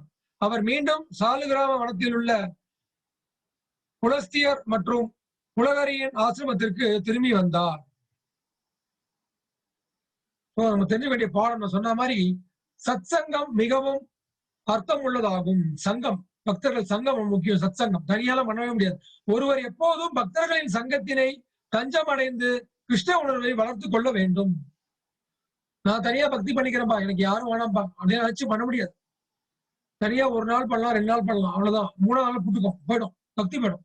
ஏன்னா டைவர்ஸ் நிறைய இருக்கு நமக்கு, எங்கேயாவது போயிடுது இல்லையா, போயிட்டே இருக்கும். பௌதிகம் வந்து அப்படியே மாயை வந்து பயங்கர கவர்ச்சியா இழுத்துரும். பக்தர்கள் சங்கத்திலேயே இருந்தா மட்டும்தான் நம்மளால வந்து பகவான் நினைச்சுட்டே இருக்க முடியும். சோ அந்த மாதிரியே கடைசி வரைக்கும் இருக்கும்போது தான் நம்மளால வந்து பகவான் நினைச்சுட்டே இந்த உடலை விட்டு பகவான் போய் சேர முடியும். சோ ஜடபரதரின் சிறந்த இயல்புகள். முதல் பிறவி வந்து பரத மகாராஜா இருந்தார். அப்புறம் என்னாச்சு? மானா பிறந்தார். 3வது பிறவி மானின் உடலை துறந்த பின் பரதர் ஒரு தூய அந்தணர் குடும்பத்தில் பிறந்தார். பகவானின் கருணையினை விசேஷமாக பெற்றதினால் பரத மன்னருக்கு அவரது முற்பிறவி சம்பவங்கள் அனைத்தும் நன்றாக நினைவில் இருந்தன. அந்தனர் உடலை பெற்றிருந்தாலும் அவர் உற்றார் உறவினர் மற்றும் பக்தர் இல்லாதவர்களை கண்டு அஞ்சினார். அடுத்த பிறகு என்ன வர்றார்? ஜடபரதர் ஒரு பிராமண குடும்பத்துல பிறக்கிறார். ஆனா கூட வந்து ரொம்ப அப்பா அம்மா மேலேயோ சரி உறவினர் மேலேயோ சரி பற்று வைக்கல. ஏன்னா ஞாபகம் இருக்கு. முன்னாடி பரத மகாராஜரா இருந்தேன், நல்லா பக்தி பண்ணேன், மான் மேல பற்று வச்சு தவற விட்டேன், அப்புறம் மானாவும் பிறந்தாச்சு, இப்ப வந்து அடுத்தது இந்த உடல். நம்ம புரிஞ்சுக்க வேண்டிய விஷயம் என்னன்னா, எத்தனையோ ஜென்மத்துல நம்ம எல்லாம் பார்த்தாச்சு. திருப்பி நம்ம வந்து என்ன பண்றோம்னா, அந்த பறவைக்கு ஆசைப்படுவோம், அந்த பறவை அழகா இருக்கே, இந்த மான் நல்லா இருக்கே, இந்த இது நல்லா இருக்கே அப்படின்னு ஆசைப்படுறோம் இல்லையா? ஆசைப்படலாம், அப்படியே விட்டுடணும். அதுலயே முழுகக்கூடாது நம்ம. நான் அதை எடுத்து வளர்க்குறேன், அதை பண்றேன், ஒரு பறவையை வளர்க்குறேன், இது வளர்க்குறேன் அப்படியே முழுகினோம்னா என்ன ஆகும்னா, அந்த பற்று ஜாஸ்தியா என்ன ஆகும்? நமக்கு அந்த உடல் தான் கிடைக்கும்.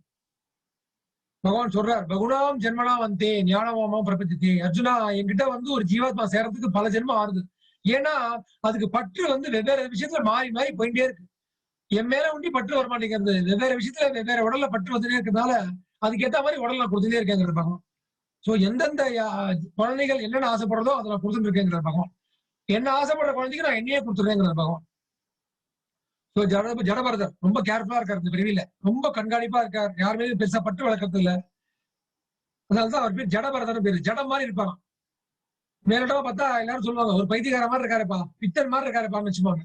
ஆனா உள்ளுக்குள்ள வந்து எதுலயும் பட்டுக்காம ஃபுல்லா பகவான் தியானத்திலேயே இருப்பேன். ஃபுல்லா பகவத் தியானம் தான் இந்த பிறவி பூரா. ஏன்னா 2 பிறவி பட்டுட்டார். படாத பாடு பட்டாச்சு, தெரிஞ்சு போச்சு. அதனாலதான் சொல்லுவோம், புண்ணியத்துக்கும் பக்திக்கு என்ன வித்தியாசம்? அதான் விஷயம். புண்ணியம் பண்ணா என்ன ஆகும்? மறுபிறவி தான் கிடைக்கும். இப்ப ஒரு நல்ல விஷயம் தான் பண்ணியிருக்காரு. மான வந்து ஆபத்துல இருந்து காப்பாத்திருக்கார், கருணையா அடைக்கலம் கொடுத்திருக்கார், எல்லாம் நல்ல விஷயம் தான். பட் என்ன ஆச்சு? அதுல பற்று வந்து மானாவே பிறந்திருக்கு. கடைசியில மனுஷ பிறவி விட்டு திருப்பி மானுக்கு வந்தாச்சு. மனுஷ பிறவி தான் இருக்கிறதுலயே உயர்ந்த பிறவி. அதுல இருந்தா பக்தி பண்ணி மேல பகவான் அடைய முடியும். பட் அதுல இருந்து சரிக்கு விழுந்து மிருக பிறவி ஆகுது. அதனாலதான் புரிஞ்சுக்கணும், புண்ணியம் பண்ணலாம். புண்ணியம் எப்படி பண்ணணும்? பகவானை சேர்த்துட்டு பண்ணணும். புண்ணியம் பண்ணும்போது அதுல பற்று வச்சு கூடாது. அதான் பகவான் சொல்ற, கடமையை செய், பலனை எதிர்பார்க்காதேங்க. நீ பலனை எதிர்பார்த்தா என்ன ஆகும்? பற்று வந்துடும் உனக்கு. இதை பண்றதுனால எனக்கு இது கிடைக்குமா? இது பண்றதுனால எனக்கு பேர் புகழ் வருமா? இது பண்றதுனால 4 பேர் பாராட்டுவாங்களா? அப்படின்னு ஆரம்பிச்சோம்னா அந்த பற்று வந்துடும். பற்று வரக்கூடாது. நான் பகவானுக்காக பண்றேன், பகவானுக்கு அர்ப்பணம் பண்றேன், அந்த பிரசாதத்தை எல்லாருக்கும் அர்ப்பணிக்கிறேன், அவ்வளவுதான், முடிஞ்சு போச்சு. பகவான் கொடுத்தது பகவான் மூலமா எல்லாருக்கும் தரேன், அவ்வளவுதான். பற்று ஃபுல்லா பகவான் மேல வைக்கணும். அதுக்குதான் நம்ம கொண்டு வரணும். அந்த பற்று பகவான் மேல வரணும்னா நிறைய படிக்கணும், வேற வழியே கிடையாது. பகவத்கீதையை படிக்கணும், பாகவதம் படிக்கணும், பாகவதத்துல லீலைகள்லாம் படிக்கணும். பக்தர்கள் லீலையெல்லாம் படிக்க படிக்கதான் பகவான் மேல பற்று வர ஆரம்பிக்கும். பக்தர்கள் மேல பற்று வர ஆரம்பிக்கும்.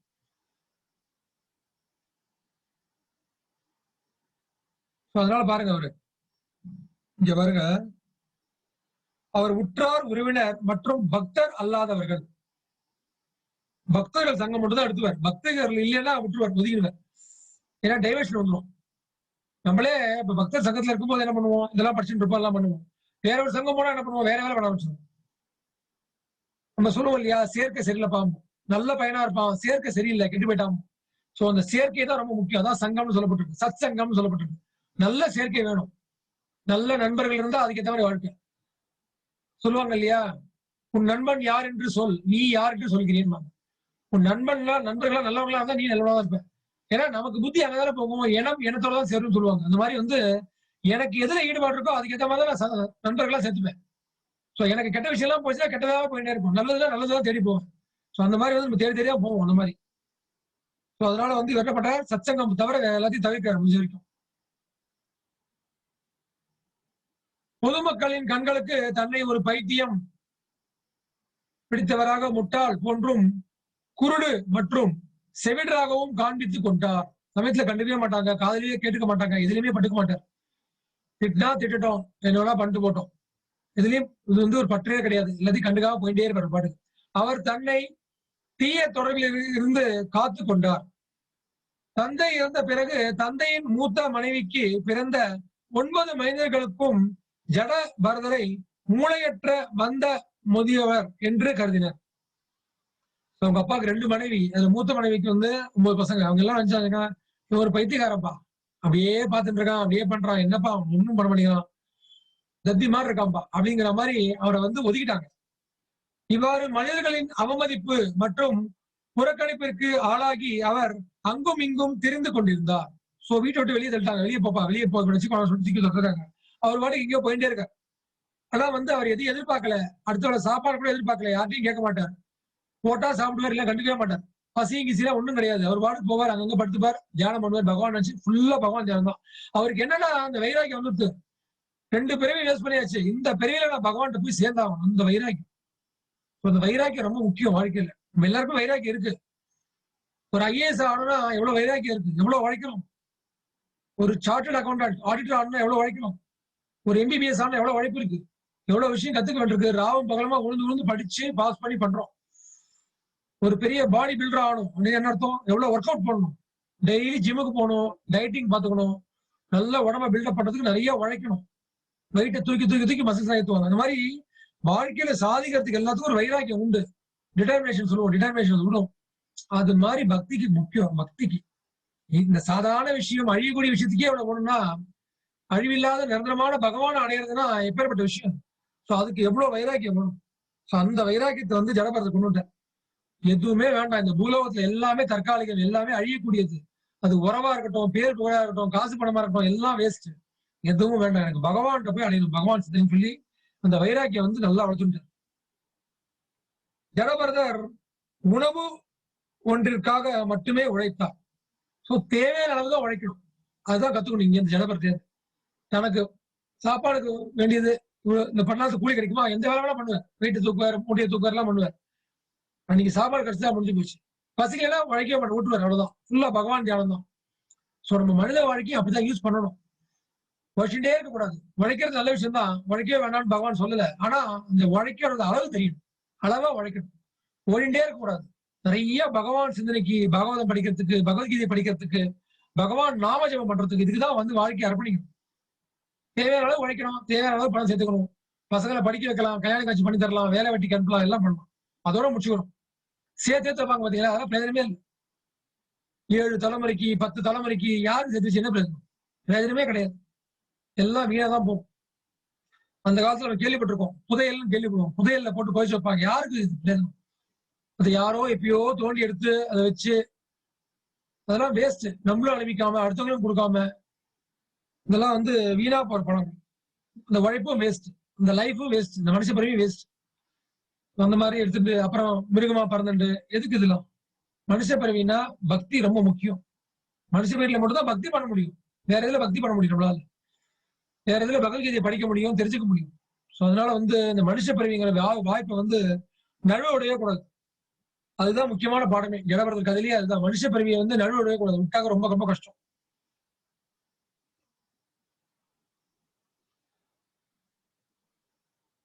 ஒரு முக்கியமான ஜடபரதர் இதுல ஒரு முக்கியமான கதை இது. அச்சமயம் கொள்ளை கூட்டத்தை சேர்ந்த தலைவன் தான் வழிபடும் காளி தேவிக்கு மந்த மனிதரை பலியிட விரும்பினான். அப்பொழுது அத்தலைவன் ஜடபரதரை கைப்பற்றினான். சோ கொல்லக்கோட்டை தலைவர்கள் இருக்காங்க, அவங்க வந்து காளி தேவிக்கு வழிபடுறவங்க. சோ காளிக்கு வந்து துர்காக்கு வந்து பலி கொடுக்கணும், அதுக்கு ஒரு நல்ல நபரை, நல்ல ஆளை பார்க்கணும்னு சொல்லி பார்த்துட்டு இருக்காங்க. இவர் ஒரே மந்தமா இருக்கார், உடல் நல்லா ஆரோக்கியமா இருக்கார், உடல்ல ஒன்னும் இதெல்லாம் இல்லை, என்ன சொல்றது, வெட்டு குத்து அந்த மாதிரி ஒன்னும் இல்லை, நல்ல நல்ல ஹெல்த்தியா இருக்கார். அதனால வந்து இவரை வந்து காளிக்கு பலி கொடுக்க சொல்லி எடுத்துட்டு போயிடுறாங்க. அவரை கைட்டால கட்டி போடுறாங்க, எல்லாம் பண்றாங்க. ஆனா அவருக்கு வந்து அதை பத்தி கவலையே இல்லை. எது நடந்தாலும் சரி, அவர் வந்து எதுல இருக்கார், பகவான் தியானத்துல இருக்கார். சோ மரணம் எப்படி நிச்சயம் வரப்போகுது, அது எப்படி வந்தான்னு, கொள்ளைக்கோட்டை தலைவனா வந்தான்னு, யாரா வந்தான்னு அவருக்கு கவலையே படல. அந்த பயமே இல்ல, அவருக்கு மரண பயமே இல்லை. அவருக்கு என்னன்னா பகவான் சிந்தனை எங்கேயாவது பட போகுது, பகவான் சிந்தனையிலேருந்து நான் சதறக்கூடாது, அதுதான் பயம், அவருக்கு ஒரே பயம். சோ அந்த பகவான் நினைப்பிலேயே இருக்கார். அதனால அவங்க பாட்டுக்கு படுறாங்க. அவருக்கு நடக்கிறதே இன்னும் சொல்லப்போனா ஒண்ணுமே புரியல, அவருக்கு ஒண்ணுமே தெரியல என்ன நடக்கிறதுன்னு. அவர் பாட்டுக்கு இருப்பார். அதான் ஜடபரதர்னு பேரு, ஜடம் மாதிரி இருப்பார், ஃபுல்லா பகவான் சிந்தனையில இருப்பார். சோ அவர் எடுத்துன்னு போயிட்டு நல்லா குளிப்பாட்டி எல்லாம் பண்ணி அவருக்கு மாலையெல்லாம் போட்டு கயிற்றால் கட்டி காளி தேவியின் கோவிலுக்கு அழைத்து வந்தனர். ஜடபரதரை காளி தேவி சிலையின் முன் அமரச் செய்தனர்.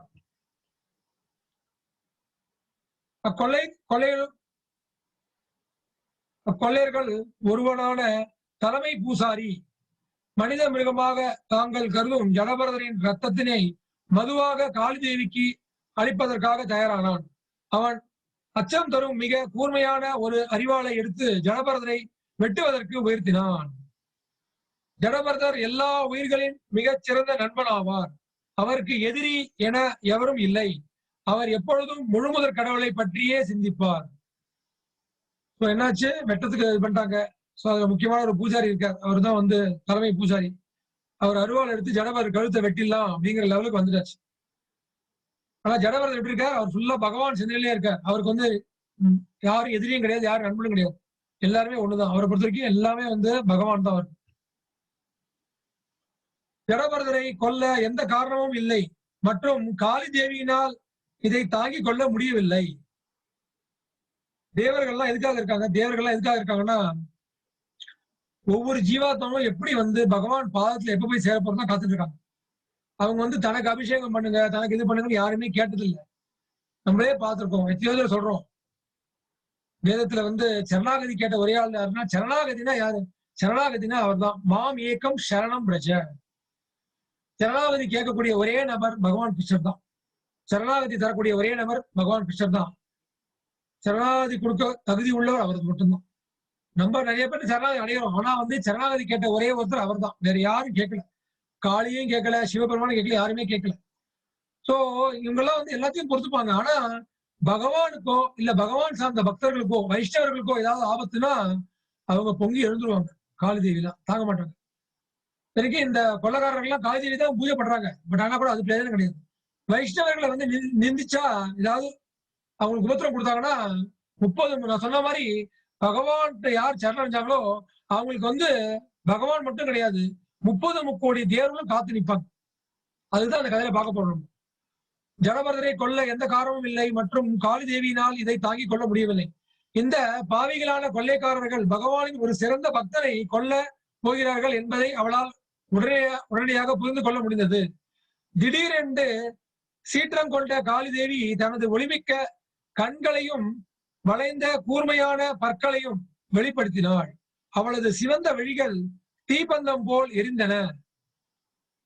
பீடத்திலிருந்து ஆவேசமாக பாய்ந்து அவர்கள் ஜடபரதனை கொள்வதற்காக வைத்திருந்த அதே வெட்டருவாளை துஷ்டர்களையும் திருடர்களையும் கொன்று குவித்தாள்.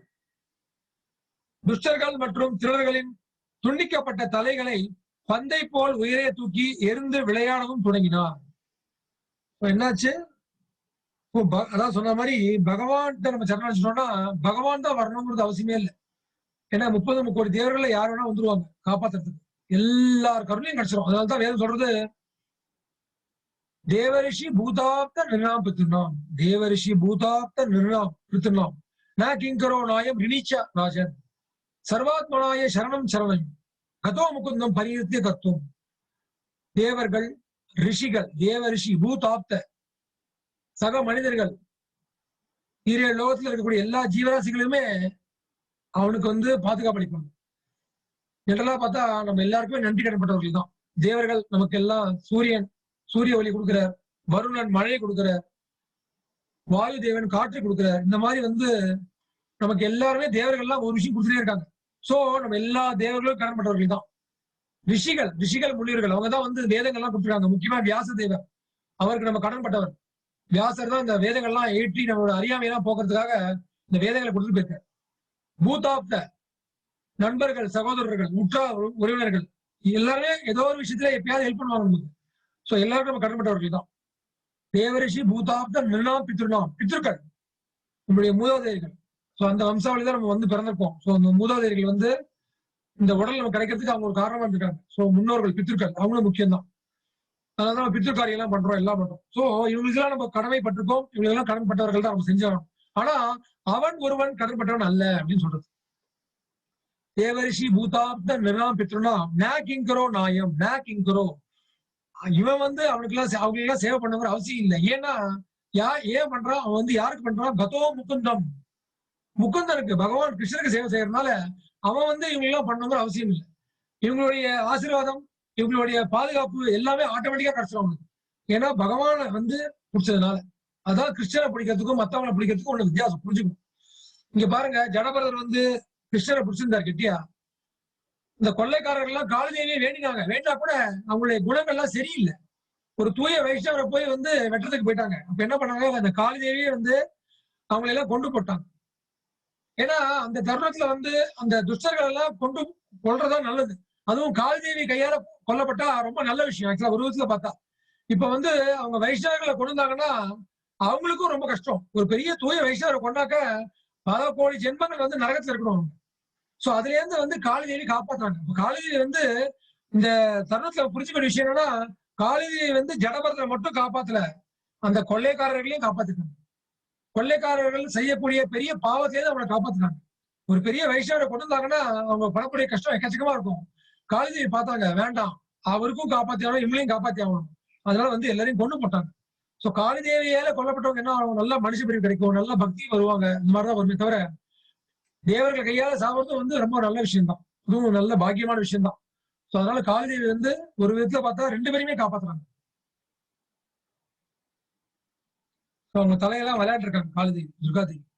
சோ வாழ்க்கையின் பாடம், தெரிஞ்சுக்க வேண்டிய பாடம் என்னன்னா, பக்தர்கள் எப்பொழுதும் பகவானின் தாமரை பாதங்களில் சரண் அடைகின்றனர். ஆதலால் அவர்கள் எப்பொழுதும் பகவானால் பாதுகாக்கப்படுகின்றனர். பகவான் தனது சுதர்சன சக்கரத்தை ஏந்தி துஷ்டர்களை அழித்து பக்தர்களை காக்கின்றார்.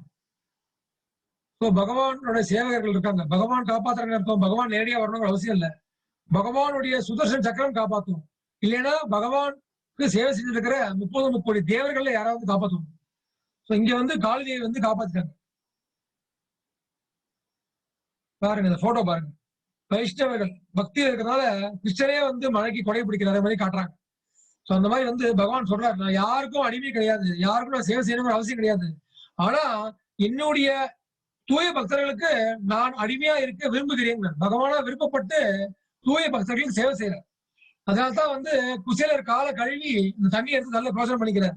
அர்ஜுனனுக்கு தேர் ஓட்டுறது பகவான் அதெல்லாம் செய்யணுங்கிற அவசியமே கிடையாது. ஆனா பகவான் வந்து பக்திக்கு அடிமையாயிட்டார். அதுதான் விஷயம். ஜடபரதருக்கும் மன்னர் ரகுகணருக்கும் நிகழ்ந்த உரையாடல். சிந்து மற்றும் சௌவீர பகுதிகளை ஆண்ட மன்னர் ரகுகணன் கபிலாசிரமத்திற்கு சென்று கொண்டிருந்தார். மன்னர் ஜடபரதரை தனது பல்லக்கை தூக்கும்படி கட்டாயப்படுத்தினார். அவர் அதை சரியாக தூக்காததால் அவரை தண்டித்தார். மன்னர் அவரை தண்டிப்பதாகவும் மிரட்டினார். மேலும் மன்னரால் அச்சுறுத்தப்பட்டதால் ஜடபரதர் பேசத் தொடங்கினார். சோ ஜடபரதர் இப்படியே போயிட்டே இருக்கார். அந்த காளிதேவி எல்லாம் கொண்டுட்டாங்க. ஜடபரதர் என்ன பண்ணார், அவருக்கு ஒண்ணுமே தெரியல, அவர் பக்தியிலே இருக்கார். அப்படியே ஏந்து போறார், அங்கிருந்து ஏந்து போறார், நடந்து போயிட்டே இருக்கார் ஒரு பாட்டு. இப்ப போகும்போது என்ன ஆகுதுன்னா, ரகுகுணர் அப்படின்னு அந்த அந்த அரசு மன்னர் இருக்காரு, அங்க அந்த ஆட்சியை புரிஞ்சுட்டு இருக்காரு அந்த இடத்துல. அப்போ அவர் போற வழியில பல்லாக்கு தூக்கத்துக்கு ஒரு ஆள் தேவைப்படுது. 3 பேர் இருக்காங்க, ஒருத்தர் தேவைப்படுது 4 பேருக்கு. அப்ப என்ன பண்றாங்க, ஜடபரதரை கூப்பிட்டு நீ தூக்குப்பா அப்படிங்கிறாங்க. உடனே தூக்க ஆரம்பிக்கிறார்.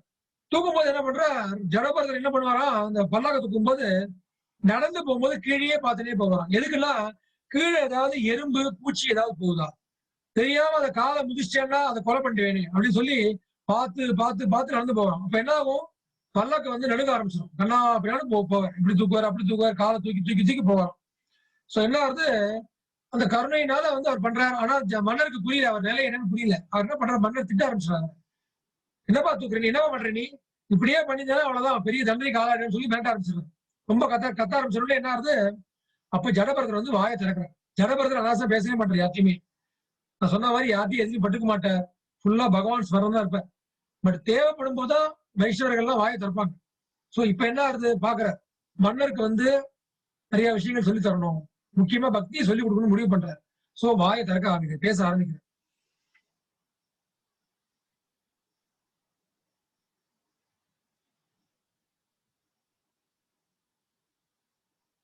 மன்னர் ரகுகுணன் ஜடபரதரின் அறிவுரைகளை கேட்டு அவரது உண்மையான நிலையை அறிந்து விழித்துக் கொண்டார். பரதரின் தாமரை திருவிழிகளில் தனது தலை படுமாறு நிலத்தில் விழுந்து வணங்கினார். மன்னர் ஜடபரதர் பயன்படுத்திய தத்துவ சொற்களின் ஆழமான பொருளை இப்பொழுது புரிந்து கொள்ள விரும்பினார். ஜடபரதத்திலிருந்து இந்த ஆன்மீக விஷயங்கள்லாம் கேட்க ஆரம்பிச்சிட்டார். அவர் வாயை திறந்து பேச ஆரம்பிக்கிறார். நீ இந்த உடல் அல்ல, ஆத்மா அப்படின்னு பகவத்கீதையில இருந்து பேசிக்ல இருந்து ஆரம்பிக்கிறார். இந்த பிறவி எல்லாம் வந்து நீ ராஜாவா இருந்தாலும், மன்னரா இருந்தாலும், ஆண்டியா இருந்தாலும், அரசனா இருந்தாலும் எல்லாமே ஒண்ணுதான். எல்லாமே ஒரு காலகட்டத்துல அழியக்கூடியதுதான். இந்த உடலை விட்டு போனாக்கா எல்லாமே வந்து ஒண்ணும் கிடையாது. அப்புறம் ஜீவாத்மாவாகிய நம்ம வந்து வேற உடலுக்கு போய் தான் ஆகணும். சோ ஒரு ஜென்மத்துல அரசனா இருக்கிறோம், அடுத்த ஜென்மத்துல ஆண்டியா இருக்கலாம். இந்த ஜென்மத்துல ஆண்டியா இருக்கிறோம், அடுத்த ஜென்மத்துல அரசனா இருக்கலாம். இதெல்லாம் பெரிய விஷயமே கிடையாது. பட் உண்மையான மனித வாழ்க்கையோட உண்மையான குறிக்கோள் என்னன்னா, பகவான் கிருஷ்ணன் சரணடைகிறது மட்டும்தான் அப்படின்னு சொல்லி இந்த ஆன்மீக விஷயம் சொல்ல ஆரம்பிச்சிட்டேன். சோ அப்ப பார்த்த உடனே புரிய வருது, இவர் சாதாரண ஆளுங்க, தெரியாம இவரை போய் திட்டுவோமேன்னு சொல்லி ஒரு காலில் விழுந்துரு. மன்னர் காலில் விழுந்து மன்னிப்பு கேட்ட உடனே ஜடபரதர் வந்து அவருக்கு வந்து ஆன்மீக அறிவுரைகள் எல்லாம் கூற ஆரம்பிச்சிட்டார். நம்ம தெரிஞ்சுக்க வேண்டிய பாடம் என்னன்னா, இச்சமுதாயத்தில் ஒரு குடியரசு தலைவர் மக்களை பக்தி தொண்டில் அல்லது கிருஷ்ண உணர்வில் விழிப்படைய செய்தார் என்றால் அவர் குடிமக்களுக்கு உண்மையில் சிறந்த சேவை செய்வதாகிறார். தலைவர்கள் சொல்றோம், தலைவர்கள் என்ன செஞ்சா நல்லது? தலைவர்கள் நிறைய செய்யறாங்க, ஏதோ சில பொருட்கள், தேவையான பொருட்கள் எல்லாம் கூட சமயத்தில் தராங்க. ஆனா அதெல்லாம் போருமா? போராது. உண்ணும் உணவு, உடுக்க உடை, தங்க இடம் இதெல்லாம் கொடுத்தா கூட போறாது. இதெல்லாம் வந்து தற்காலிகமான விஷயங்கள். உடல் ரீதியா செய்யறது ஓகே, பட் வேற என்ன கொடுக்கணும்? ஒரு தலைவர், ஒரு மன்னர் அப்படின்னா என்ன பண்ணணும்? ஆன்மீக விஷயத்தை சொல்லி தரணும். ஆன்மீகம்னா என்ன? முக்கியமா பகவத்கீதையை சொல்லிக் கொடுக்கணும். பகவத்கீதையை எல்லாரும் படிக்க வைக்கணும். கட்டாய கல்வியுமாங்க. அந்த கட்டாய கல்வியை பகவத்கீதையும் கொண்டு வரணும். குழந்தைகளுக்கு என்னென்னமோ சொல்லிக் கொடுக்குறோம், எதையோ போட்டு திணிக்கிறோம். ஹிஸ்டரி, ஜியாகிரபி எல்லாம் சொல்லித் தரோம், மேக்ஸ், பிசிக்ஸ், கெமிஸ்ட்ரி எல்லாம் சொல்லித் தரோம். அதோட பகவத்கீதையும் உள்ள போகணும். பௌதிகமா அழியக்கூடிய ஞானத்தையே கொடுக்கணுமே தவிர அழியாத ஆத்ம ஞானத்தை பத்தி சொல்றதே கிடையாது. மனித பிரிவோட உண்மையான நோக்கம் என்ன யாருக்கும் தெரியாது, சொல்லிக் கொடுக்கறதும் கிடையாது. சோ இதெல்லாம் வந்து கொண்டு வரணும். அதுதான் ஒரு தலைவரோட கடமை, ஒரு குருவோட கடமை, ஒரு அப்பா அம்மாவோட கடமை. அதுதான் தன்னை நம்பி இருக்கக்கூடிய குழந்தைகள், தன்னை நம்பி இருக்கக்கூடிய மக்கள், தன்னை நம்பி இருக்கக்கூடிய மாணவர்கள், இவங்களுக்கு எல்லாம் சொல்லித் தரதுக்கு உதாரணமா இருக்கிறது முக்கியமா இந்த ஆன்மீக பாடத்தை எல்லாரும் சொல்லித் தரணும். சோ அதுக்கு வந்து இந்த மன்னர்கள், தலைவர்கள், ஆசிரியர்கள் இவங்க எல்லாம் வந்து அந்த விஷயத்தை தெரிஞ்சுக்கணும். முக்கியமா லீடர்ஷிப் சொல்லுவோம் இல்லையா, லீடர். இந்த லீடருங்கிற பதவியில யாரெல்லாம் இருக்காங்களோ எல்லாரும் வந்து இந்த விஷயத்த சொல்லி தரணும். ஏன்னா அவங்க பல பேருக்கு வழிகாட்டியா இருக்காங்க. எல்லா விஷயத்தையும் வழிகாட்டுறாங்க, நல்லதுதான் இல்லைங்கல. ஆனா வந்து ஆன்மீகத்தையும் வழிகாட்டணும். முக்கியமா பகவத்கீதையை கரெக்டா புரிஞ்சுக்கிட்டு பகவான்கிட்ட சரணாகதியை நோக்கி வழிகாட்டணும். அதுதான் ரொம்ப முக்கியமான விஷயம். ரகுகுண மன்னனுக்கு ஜடபரதரின் உபதேசம். பௌதீக மகிழ்ச்சி அற்பமானது. ஒருவனது பற்றுதலுக்கும் விடுதலைக்கும் அவனது மனமே காரணம் ஆகிறது. சொன்ன மாதிரி பகவான் சொல்றாரு, மனசுல என்ன நினைச்சுட்டு இருக்கியோ அதுக்கு ஏத்த மாதிரிதான் உனக்கு விடுதலை. என்ன நினைச்சிருந்தியானா இந்த பௌதீகத்திலேயே விடுதலை கிடைச்சிடும் உனக்கு. ஜென்ம மிருத்யு ஜரா வியாதி, பிறப்பு, வயோதிகம், வியாதி, மரணத்திலேயும் தப்பிச்சுடலாம். இல்லைன்னா திரும்பி இங்கேயே மாட்டிக்க வேண்டியதான். அதான் சொல்றார், ஒருவனது பற்றுதலுக்கும் விடுதலைக்கும் அவனது மனமே காரணமாகின்றது. பௌதீக மகிழ்ச்சி அற்பமானது, எல்லாம் தற்காலிகமானதுங்கிறார். முக்தி அடைந்த ஆத்மா விஷயங்களை தெளிவாக பார்க்கிறது. பக்தி சேவையால் மனம் வெல்லப்படுகிறது. பக்தியால மட்டும்தான் மனசை வெல்ல முடியும். மனசை யாரும் வெல்லவே முடியாது. மனசு வந்து எல்லாரும் இழுத்துட்டே போடும். நல்லவனா இருக்கணும் ஆசைப்பட்டா கூட மனசு எங்கேயாவது இழுத்துமே ரொம்ப கெட்டவனா ஆக்கிறாங்க. அந்த மனசை கட்டுப்படுத்த ரொம்ப ரொம்ப கஷ்டம். அர்ஜுனன் சொல்றார், கிருஷ்ணா நான் புயல் காத்த கூட அடைக்கணும் போட்டிருக்கேன், ஆனா மனசை அடக்க முடியலையேங்கிற. சோ அப்ப என்ன பண்றது? பக்தி சேவையால் மனம் வெல்லப்படுகிறது. பக்தி பண்ணா மட்டும்தான் மனசு அடங்கும். பகவத்கீதை படிக்கும் போதுதான் மனசு அடங்கும். பாகவதம் படிக்கும் போது அடங்கும்.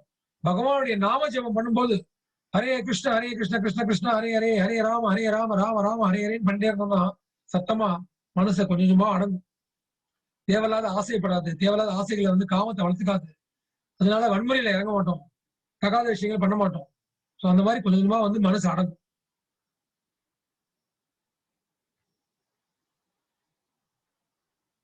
ரகுவண மன்னனுக்கு ஜடபரதரின் உபதேசம். பாகவதம் 5:11-17, 5வது காண்டம், 11வது அத்தியாயம், 17வது ஸ்லோகம்.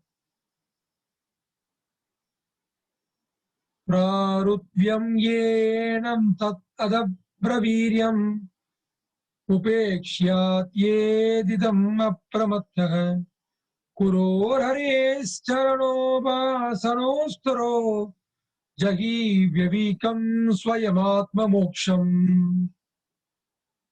அடக்க முடியாத இந்த மனமே உயிர் வாழியின் ஆற்றல் மிகுந்த பகைவன் ஆவான். ஒருவன் இதனை புறக்கணித்தாலோ அல்லது இதற்கு சந்தர்ப்பம் அளித்தாலோ இது மேலும் மேலும் வளர்ந்து வெற்றி பெறும் நிலையினை எழுதுகிறது. உண்மை என்ற போதிலும் இது மிகவும் வலிவுடையதாகும். இது ஆத்மாவின் சட்டப்பூர்வ நிலையினை மறைத்திருக்கிறது. ஓ மனமே, ஓ மன்னனே, ஆன்மீக குரு மற்றும் முழுமுதற் கடவுளின் தாமரை திருவடிகளுக்கு தொண்டு செய்வது என்னும் ஆயுதத்தினால் இம்மனதை மிகுந்த கவனமுடன் வெற்றி கொள் முயல்வாயாக. சோ அந்த மன்னனுக்கு ஜடபரதர் சொல்ற, உன் மனசுதான் உனக்கு காரணம். நீ பெரிய அரசன் நினைச்சுனே இருந்தனா இப்படியே கடைசி வரைக்கும் இருந்துட்டு திருப்பி சம்சாரத்திலேயே மாட்டிப்ப. சோ மனசை கட்டுப்படுத்தி பகவான் பக்கம் திருப்பணும், பக்தியில கொண்டு வரணும். பகவானுடைய தாமரை பாதம் திருவடி அதை நினைச்சுட்டே இருக்கணும். அதுதான் முக்கியமே. அதுதான் உன்னை முக்தியோட பாதைக்கு கழித்து செல்லுமே தவிர இல்லைன்னா திருப்பி திருப்பி இங்கே பிரிவு எடுத்து அவசப்பட்டே இருக்க வேண்டியதுதான்.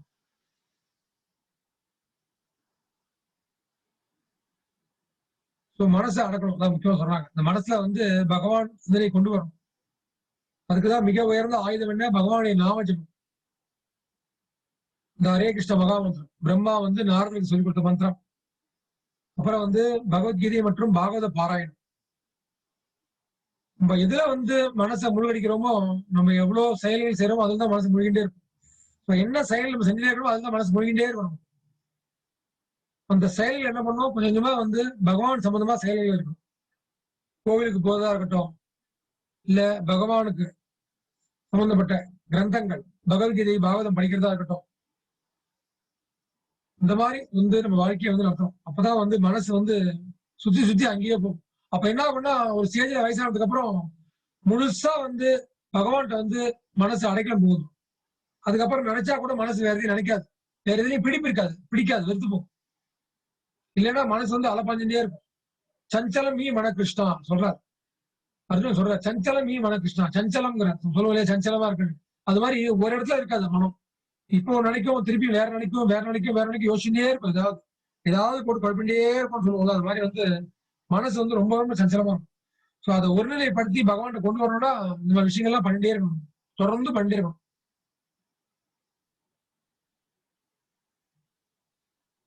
ஜடபரதரால் குறிப்பிடப்பட்டிருக்கும் பாதையானது பகவானின் வாகனமான கருடன் பின்பற்றிய பாதை போன்றதாகும். மேலும் சாதாரண அரசர்கள் ஈக்களை போன்றவராவார். கருடனின் பாதையினை ஈக்களால் பின்பற்ற முடியாது. இன்று வரை சிறந்த அரசர்களும் வெற்றி பெற்ற தலைவர்களும் மனதினால் கூட பக்தி தொண்டு பாதையை பின்பற்ற முடியாதவர்கள் ஆவார். பக்திங்கிறது பெரிய விஷயங்கிற. பக்தி பண்றவங்க எதுக்கு சமம் சொல்ற? கருடன் பகவானுடைய வாகனம் கருட பெருமாளுக்கு சமங்க. அந்த மாதிரி பக்தி இருக்கிறவங்க, பக்தி இல்லாதவங்க ஈக்களுக்கு சமம், ஒரு ஈ மாதிரி. ஈ எவ்வளவு தூரம் பறக்க முடியும்? கருடன் எங்க வேணா பறப்பாரு, எவ்வளவு பெருசு வேணா பறப்பாரு, கைலாசத்துக்கு மேல கூட பறக்க முடியும், அதுக்கு மேல வைகுண்டத்துக்கு பறக்க முடியும். வைகுண்டத்தை கூட பறக்கக்கூடிய கருட பெருமாள் ஈக்கு சமம் அப்படி ஆக முடியும். ஈ எப்படி கொஞ்சம் தூரம் பறக்கும், அவ்வளவுதான், முடிஞ்சு போச்சு. அந்த மாதிரி பக்தியில் இல்லாதவங்க நாஸ்திகவாதிகள்லாம் ஈக்கு சமம். சும்மா பறக்கிற மாதிரி தெரியுமே தவிர எல்லாம் கொஞ்ச நாளைக்கு, அவ்வளவுதான். பௌதிக லோகத்துல பெரிய அரசனா இருக்கலாம், பெரிய பதவியில இருக்கலாம், நிறைய சக்திவாந்தரா இருக்கலாம், அவங்க எல்லாம் எத்தனை கொஞ்ச நாளைக்கு பறப்போம், அவ்வளவுதான், அப்புறம் முடிஞ்சு போடும் கதை. கருடன் மாதிரி நிரந்தரமா பறந்துருக்கணும் அப்படின்னா என்ன அர்த்தம்? நல்ல பக்தியில மனசை கொண்டு போகணும். அப்பதான் அந்த நிரந்தரமான நித்தியமான ஆனந்தத்தை அடைய முடியும்.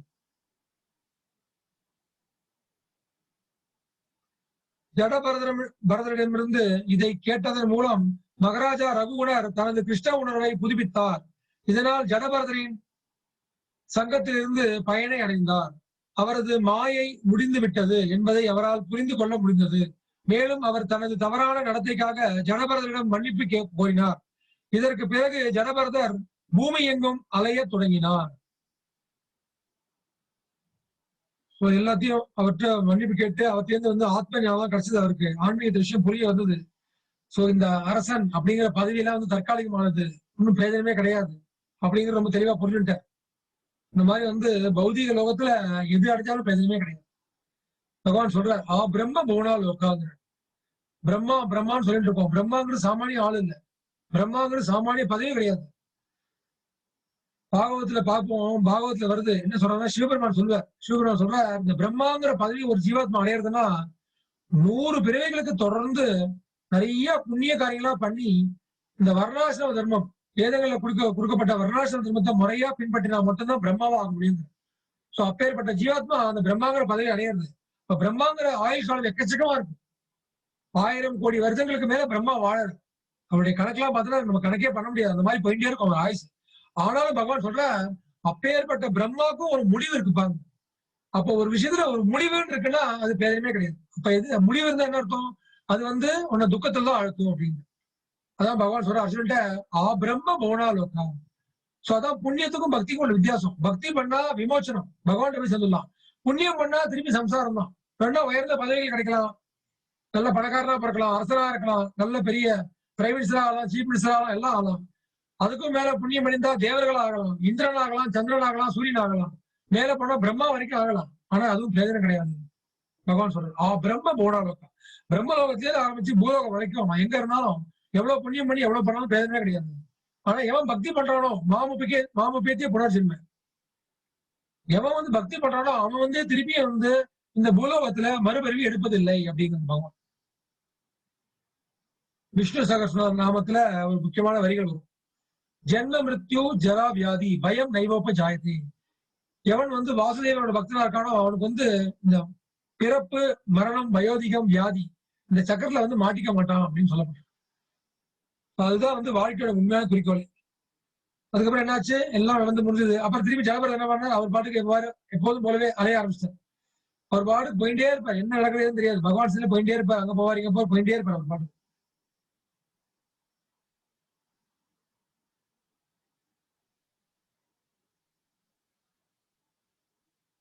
சௌவீர நாட்டின் மன்னரான ரகுவனர் ஆத்மாவின் சட்ட பூர்வ நிலையினை முற்றிலும் உணர்ந்தவனானார். இவ்வாறு அவர் உலகில் சிந்தனையை முற்றிலும் ஒழித்தார். பகவானின் தொண்டனை எவனாகிலும் சரணடைந்தால் கூட அவன் புகழடைவான். ஏனெனில் அவனால் எந்தவித சிரமமின்றி உலகிய சிந்தனையை விட முடியும். வேதம் சொல்றது, பகவான் சொல்றார், சாது சங்கே சர்வசாஸ்திர போய். சாது சங்கம் தான்ப்பா உயர்ந்தது அப்படின்னு சொல்லி எல்லா வேதமும் சர்வசாஸ்திர எல்லா சாஸ்திரமும் சொல்றது. லவ மாத்திர சாது சங்கே சர்வ சித்தி ஹோய். பகவான் கலியுகத்துல சைத்தன்ய மகாபிரபு அவதாரம் பண்ற ராதாராணியோட கருணை எடுத்துட்டு பாவத்தை எடுத்துட்டு நமக்காக இந்த நாம சங்கீர்த்தனத்தை ஸ்தாபிக்கிறதுக்காக மாயாப்பூர்ல சைத்தன்ய மகாபிரபு அவதாரம் பண்ற. அப்ப சொல்ற சாது சங்கே சர்வசாஸ்திர போய். எல்லா சாஸ்திரமும் சொல்றது. முக்கியமா எதை பத்தி சொல்றது? சாது சங்கத்தை பத்தி. பக்தர்கள் சங்கத்தை எடுத்துக்கணும், ரொம்ப முக்கியம். இங்க பாத்தீங்கன்னா இந்த பக்தர்கள் சங்கம் தான் முக்கியம். இந்த ஜடபரதரோட சங்கம் கிடைச்சதுனால்தான் மன்னர் ரகுவனருக்கு ஆத்ம ஞானம் கிடைச்சது. மனுஷ பெரிய உண்மையான நோக்கமே புரிஞ்சுது. ஏன்னா அது வரைக்கும் நான் பெரிய மன்னர் அப்படி ஒரு ஆணவத்துல இருந்தார். பட் அந்த உண்மையான பக்தி தொண்டு, உண்மையான பணிவு, உண்மையான ஆன்மீகம் புரிஞ்சதுன்னா யாரோட சங்கம் கிடைச்சது? ஜடபரதர் சங்கம் கிடைச்சது. அது மாதிரி பக்தர்கள் சங்கம் முக்கியம். லவ மாத்திர சாது சங்கி. லவம் மாத்திரம்னா லவம் என்னன்னா ஒரு நொடின்னு சொல்லுவோம், ஒரு செகண்ட் அப்படின்னு. ஒரு நொடியும் அந்த ஒரு நொடியை 11 ஆளா வகுத்தா எவ்வளவு வரும்? இன்னும் ரொம்ப கம்மி. அதுதான் லவம் சொல்லப்பட்டது. சோ லவம் மாத்திர அந்த மாதிரி துளி அளவு ஒரு தூய பக்தர் சங்கம் கிடைச்சதுன்னா அவன் கரை சேர்ந்துருவான் அப்படின்னு சொல்லப்பட்டு. அவனுக்கு கிடைக்காத விஷயமே இல்லை. சர்வ சித்தி எல்லா சித்தியும் கிடைச்சிடும். ஒருவன் மிகவும் பணிவுடன் புண்ணியங்கள் அனைத்தும் நிறைந்த பரத மகாராஜாவை பற்றி கேட்கவும் ஓதவும் செய்தால் அவனது ஆயுள் காலமும் பௌதீக வளமும் அதிகரிக்கின்றன. பலஸ்ருதி கொண்டோம். பலஸ்ருதினா என்ன? இந்த கதையை கேட்டா எனக்கு என்னப்பா கிடைக்கும்? நமக்கு எந்த கதையை கேட்டாலும் எல்லாம் பண்ணாலும் நமக்கு முக்கியமா கிடைக்க வேண்டிய விஷயம் என்ன? பகவான் பார்த்துப்பார். பௌதிகம் நம்ம கேட்க வேண்டிய அவசியம் இல்லை. காரை கொடு, ஃப்ரிட்ஜை கொடு, பங்களா கொடு, காசை கொடு, சொத்து கொடு, கல்யாணம் ஆகணும் பையனுக்கு, நல்ல பதவி வேணும், இதெல்லாம் வேண்டாம். அந்த பௌதிகமே கேட்க வேணாம், அதெல்லாம் தானே நடக்கும். பகவான் பார்த்துப்பார். பக்தி பண்ணா முக்கியமா கேட்க வேண்டிய என்னன்னா, உண்மையில எனக்கு தூய பக்தியை கொடு. எதையுமே எதிர்பார்க்காத ஒரு தூய பக்தியா கொடு எனக்கு.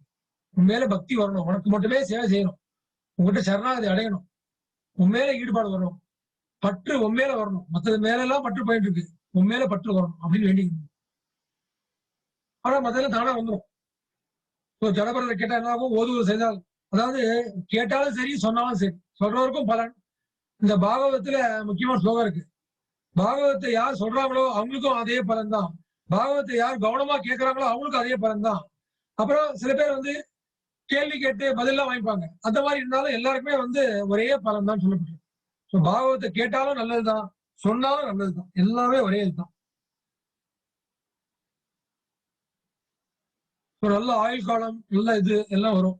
ஒருவன் மிக்க புகழ் பெற்று சொர்க்கலோகத்தை எளிதில் அடைகிறான், அல்லது பகவானின் தோற்றத்துடன் இணைவதன் மூலம் விடுதலை பெறுகிறான். சோ ஓரளவுக்கு பக்தி பண்ணா சொர்க்கலோகம் போலாம். நல்லா பக்தி பண்ணா பகவான் மேல் நல்ல பட்டல வந்துட்டோம்னா வைகுண்ட லோகமே போயிடலாம். சொர்க்கலோகம் போனா கூட திரும்பி சொர்க்கலோகத்தை முடிச்சுட்டு புண்ணியத்தை கரைச்சு திரும்பி வரணும், மறுபடியும் வரணும். ஆனா வைகுண்ட லோகம் போயிட்டா மொத்தமா நிரந்தரமா ஆயிடும். நிரந்தரமான விடுதலை நம்ம. பரத மகாராஜாவின் செயல்களை கேட்பது, ஓதுவது, புகழ்வதன் மூலம் ஒருவன் விரும்பிய அனைத்தையும் அடையலாம். இந்த வழியில் ஒருவர் தான் விரும்பிய பௌதீக மற்றும் ஆன்மீக ஆசைகளை நிறைவு செய்து கொள்ளலாம். பௌதீகம், ஆன்மீகம். பௌதீகம்னா என்ன? அழியக்கூடியது, நிரந்தரம் இல்லாத ஆசைகள். நான் எனது, நான் இந்த உடல் நினைச்சுட்டேன்னா அப்ப அதெல்லாம் பௌதீகம். சோ அந்த உடல் சம்பந்தமா என்னுடைய குடும்பம், என்னுடைய குழந்தைகள், என்னுடைய சொத்து சுகம் நினைச்சுட்டேன்னா அதெல்லாம் பௌதீகம். சோ அந்த மாதிரி ஆசைகளாக தான் நிறைவேறும். அது தவிர ஆன்மீகம், நான் உடல் அல்ல ஆத்மா, அடுத்த லெவல். சோ அந்த ஆன்மா பகவான்டவே சேரணும். எப்படி கரை சேர்றது? அந்த மாதிரி ஆசை எல்லாமே ஆட்டோமேட்டிக்கா வரும். சோ இந்த மாதிரி பாத்தீங்கன்னா முக்காவாசி எல்லாமே இந்த பலஸ்ருதிகள் எல்லாமே அப்படிதான் இருக்கும். ஜடபரதரை பத்தி கேட்டாலும் சரி, துருவ மகாராஜை பத்தி கேட்டாலும் சரி, நாரத முனிவரை பத்தி கேட்டாலும் சரி, எல்லாமே ஒரே பலன் தான். அந்த மாதிரி பகவானை பத்தியும் பக்தர்களை பற்றியும் ஃபுல்லா முழுக்க முழுக்க இருக்கிறதா ஸ்ரீமத் பாகவத். சோ இந்த பாகவத் தான் வியாசதேவர் 4 வேதங்கள், 18 புராணங்கள், 108 உபநிஷத்துகள் எல்லாத்தையும் எழுதிட்டார். எழுதியும் திருப்தியா இல்ல. அதுக்கப்புறம் நாரத முனிவர் சொல்றார், முக்கியமா ஒரு விஷயத்தை விட்டுட்டியப்பா, பகவானை பத்தி சொல்ல விட்டுட்டியப்பா. பகவானை பத்தி அங்கங்க சொல்லியிருக்க, ஆனா போறலையப்பா. பகவானை பத்தி டீடைல்டா, அதோட முக்கியம் பகவான்கிட்ட முழுசா சரணடைஞ்ச பக்தர்களை பத்தி சொல்ல விட்டுட்டியே, அதை பத்தி சொல்லுப்பான்னு பண்ணணும்தான் இந்த மாதிரி லீலைகள்லாம் ஃபுல்லா நிரப்பி எழுதுறாரு பாகவதத்தை. நம்ம ஒன்னா பார்த்துட்டு இருக்கோம். இந்த மாதிரி லீலைகள் ஃபுல்லா லீலைகள்லாம் சொல்லி இந்த பாகவத்தை யாரெல்லாம் படிக்கிறாங்களோ அவங்க எல்லாம் கலியுகத்துல எல்லாருக்கும் வைகுண்ட பிராப்தி, கோலோக விருந்தாவன பிராப்தி கிடைக்கும் அப்படின்னு சொல்லப்பட்டிருக்கு. சோ பகவத்கீதை, பாகவதம் முக்கியமான கிரந்தங்கள். சோ யார்கிட்ட இல்லையோ வாங்கிக்கோங்க. அப்புறம் பகவத்கீதை கீதா தானம் முடிஞ்சா பண்ணுங்க, கிஃப்ட் கொடுக்கலாம், ரொம்ப நல்ல விஷயம். கீதை சொன்ன மாசம் டிசம்பர் மாசம் முடிஞ்சிருக்கு இப்பதான். சோ இந்த நியூ இயர்க்கு முக்கியமான கிஃப்ட், நியூ இயர் கிஃப்ட் நினைச்சீங்கன்னா கொடுக்கலாம், பகவத்கீதை கொடுங்க. எந்த விதமா இருந்தாலும் சரி பகவத்கீதை கிஃப்ட் கொடுங்க. யாருக்கா இருந்தாலும் சரி. இனிமேல இருந்து இது வரைக்கும் ஏதோ கிஃப்ட் எல்லாம் கொடுத்துருப்போம், பட் பகவத்கீதை மாதிரி ஒரு முக்கியமான கிஃப்ட் எதுவுமே கிடையாது. மத்த கிஃப்ட் எல்லாம் ஆரம்பத்துல பார்க்க அழகா இருக்கும், பாப்பாங்க, எல்லாம் பண்ணுவாங்க. ஆனா கொஞ்ச நாள போர்டு தூக்கி வச்சிருவாங்க, அது எங்க இருக்குன்னு கூட தெரியாது, தூக்கி விட போட்டுடலாம். ஆனா பகவத்கீதை ஆரம்பத்துல ஓகேப்பா பகவத்கீதையா அப்படின்னு தூக்கி ஓரம் வைப்பாங்க. ஆனா என்னைக்காவது ஒரு நாள் திறந்து படிச்சிட்டாங்கன்னா அதுக்கப்புறம் அது போல பொக்கிஷம் எதுவுமே ஒண்ணுமே இல்லைன்னு புரிய வரும். உங்க வாழ்க்கையே மாறி போயிடும், அவங்க மனுஷ வாழ்க்கையே வெற்றி அடைஞ்சு. அதனால பகவத்கீதையை எல்லாருக்கும் கொடுக்க முயற்சி பண்ணுங்க. ஏதாவது ஃபங்க்ஷனா இருந்தாலும் சரி, எதுவாக இருந்தாலும் சரி, பகவத்கீதை ரொம்ப நல்ல மங்களமான கிஃப்ட். பகவத்கீதை எங்கெங்கெல்லாம் இருக்கோ, எந்தெந்த வீட்டுலாம் இருக்கோ அங்கெல்லாம் ஐஸ்வர்யம், செல்வம் எல்லாம் பொங்கி நிரம்பி வழியும். பகவத்கீதையில கடைசி ஸ்லோகம் சொல்றார், சஞ்சயன் சொல்றார், திருதராஷ்டிரோட தேரோட்டி சஞ்சயன் சொல்றார், எங்கெங்கெல்லாம் அர்ஜுனன், பகவான் கிருஷ்ணர் எங்கெல்லாம் இருக்கிறாரோ அங்கெல்லாம் செல்வமும் வளமும் வெற்றியும் பெருகி வழியும்ங்கிற கடைசி ஸ்லோகத்துல. அப்போ பகவத்கீதை யாரா இருக்கா? அர்ஜுனன் இருக்கார், பகவான் இருக்கார். அதனால கவலையே கிடையாது. இன்னும் சொல்ல போனா அர்ஜுனன் கொடி மேல ஆஞ்சநேயர் இருக்கார். சோ அந்த பகவத்கீதை எங்கெல்லாம் இருக்கோ அங்கெல்லாம் சுபிக்ஷம் நிரம்பி பொங்கி வழியுமே தவிர பகவத்கீதை பத்தி தப்பான கருத்துக்கள்லாம் போயிட்டு இருக்கு. பகவத்கீதையை வச்சா வீட்டை சண்டை போடுவோங்கிறாங்க. ஏன் பகவத்கீதையை வைக்கலன்னா சண்டை வராதா? எப்படியும் சண்டை வரதான் செய்யும், நம்ம கர்மா இருக்கு, சண்டை போட்டுதான் இருக்கும். பகவத்கீதையை வீட்டுல இருந்தா மட்டும்தான் மனசு அமைதி பெறும், அடுத்தவங்க மேல குறை சொல்லாம இருக்கும், போட்டி பொறாம இருக்காது, வஞ்சம் இருக்காது, எல்லாம் விலகி ஓடும். ரொம்ப ரொம்ப முக்கியமான புனிதமான கிரந்தம் பகவத்கீதை, எல்லா வீட்லயும் இருக்கணும். அப்புறம் பாகவதம் முடிஞ்ச அடுத்தது அதை வாங்கிக்கணும். பகவத்கீதை நீங்களும் வாங்கிக்கோங்க, எல்லாருக்கும் வாங்கி கொடுங்க, தாராளமா வாங்கி கொடுங்க. அதுதான் முக்கியமான தானமே. தானத்திலேயே சிறந்த தானம் சாஸ்திர தானம் தான். ஒரு ஜீவாத்மா ஒரு சம்சாரத்துல கரை சேர்க்கக்கூடிய ஒரு தானம் கொடுக்கணும். அந்த மாதிரி தானம் ஒரு நிரந்தரமான சொல்யூஷன், பர்மனன்ட் சொல்யூஷன் கொடுக்கக்கூடிய விஷயம் இந்த சாஸ்திரம் தான், வேற வழியே இல்லை. ஸோ யாருக்கெல்லாம் வேணுமோ அந்த புக்ஸ், அந்த நம்பரை கான்டாக்ட் பண்ணிக்கோங்க. நம்ம அடுத்த வாரம் சந்திப்போம். हरे कृष्णा। ग्रंथ श्रीमद् भागवतम की जय। जगद्गुरु श्री प्रभुपाद की जय। हरे कृष्णा।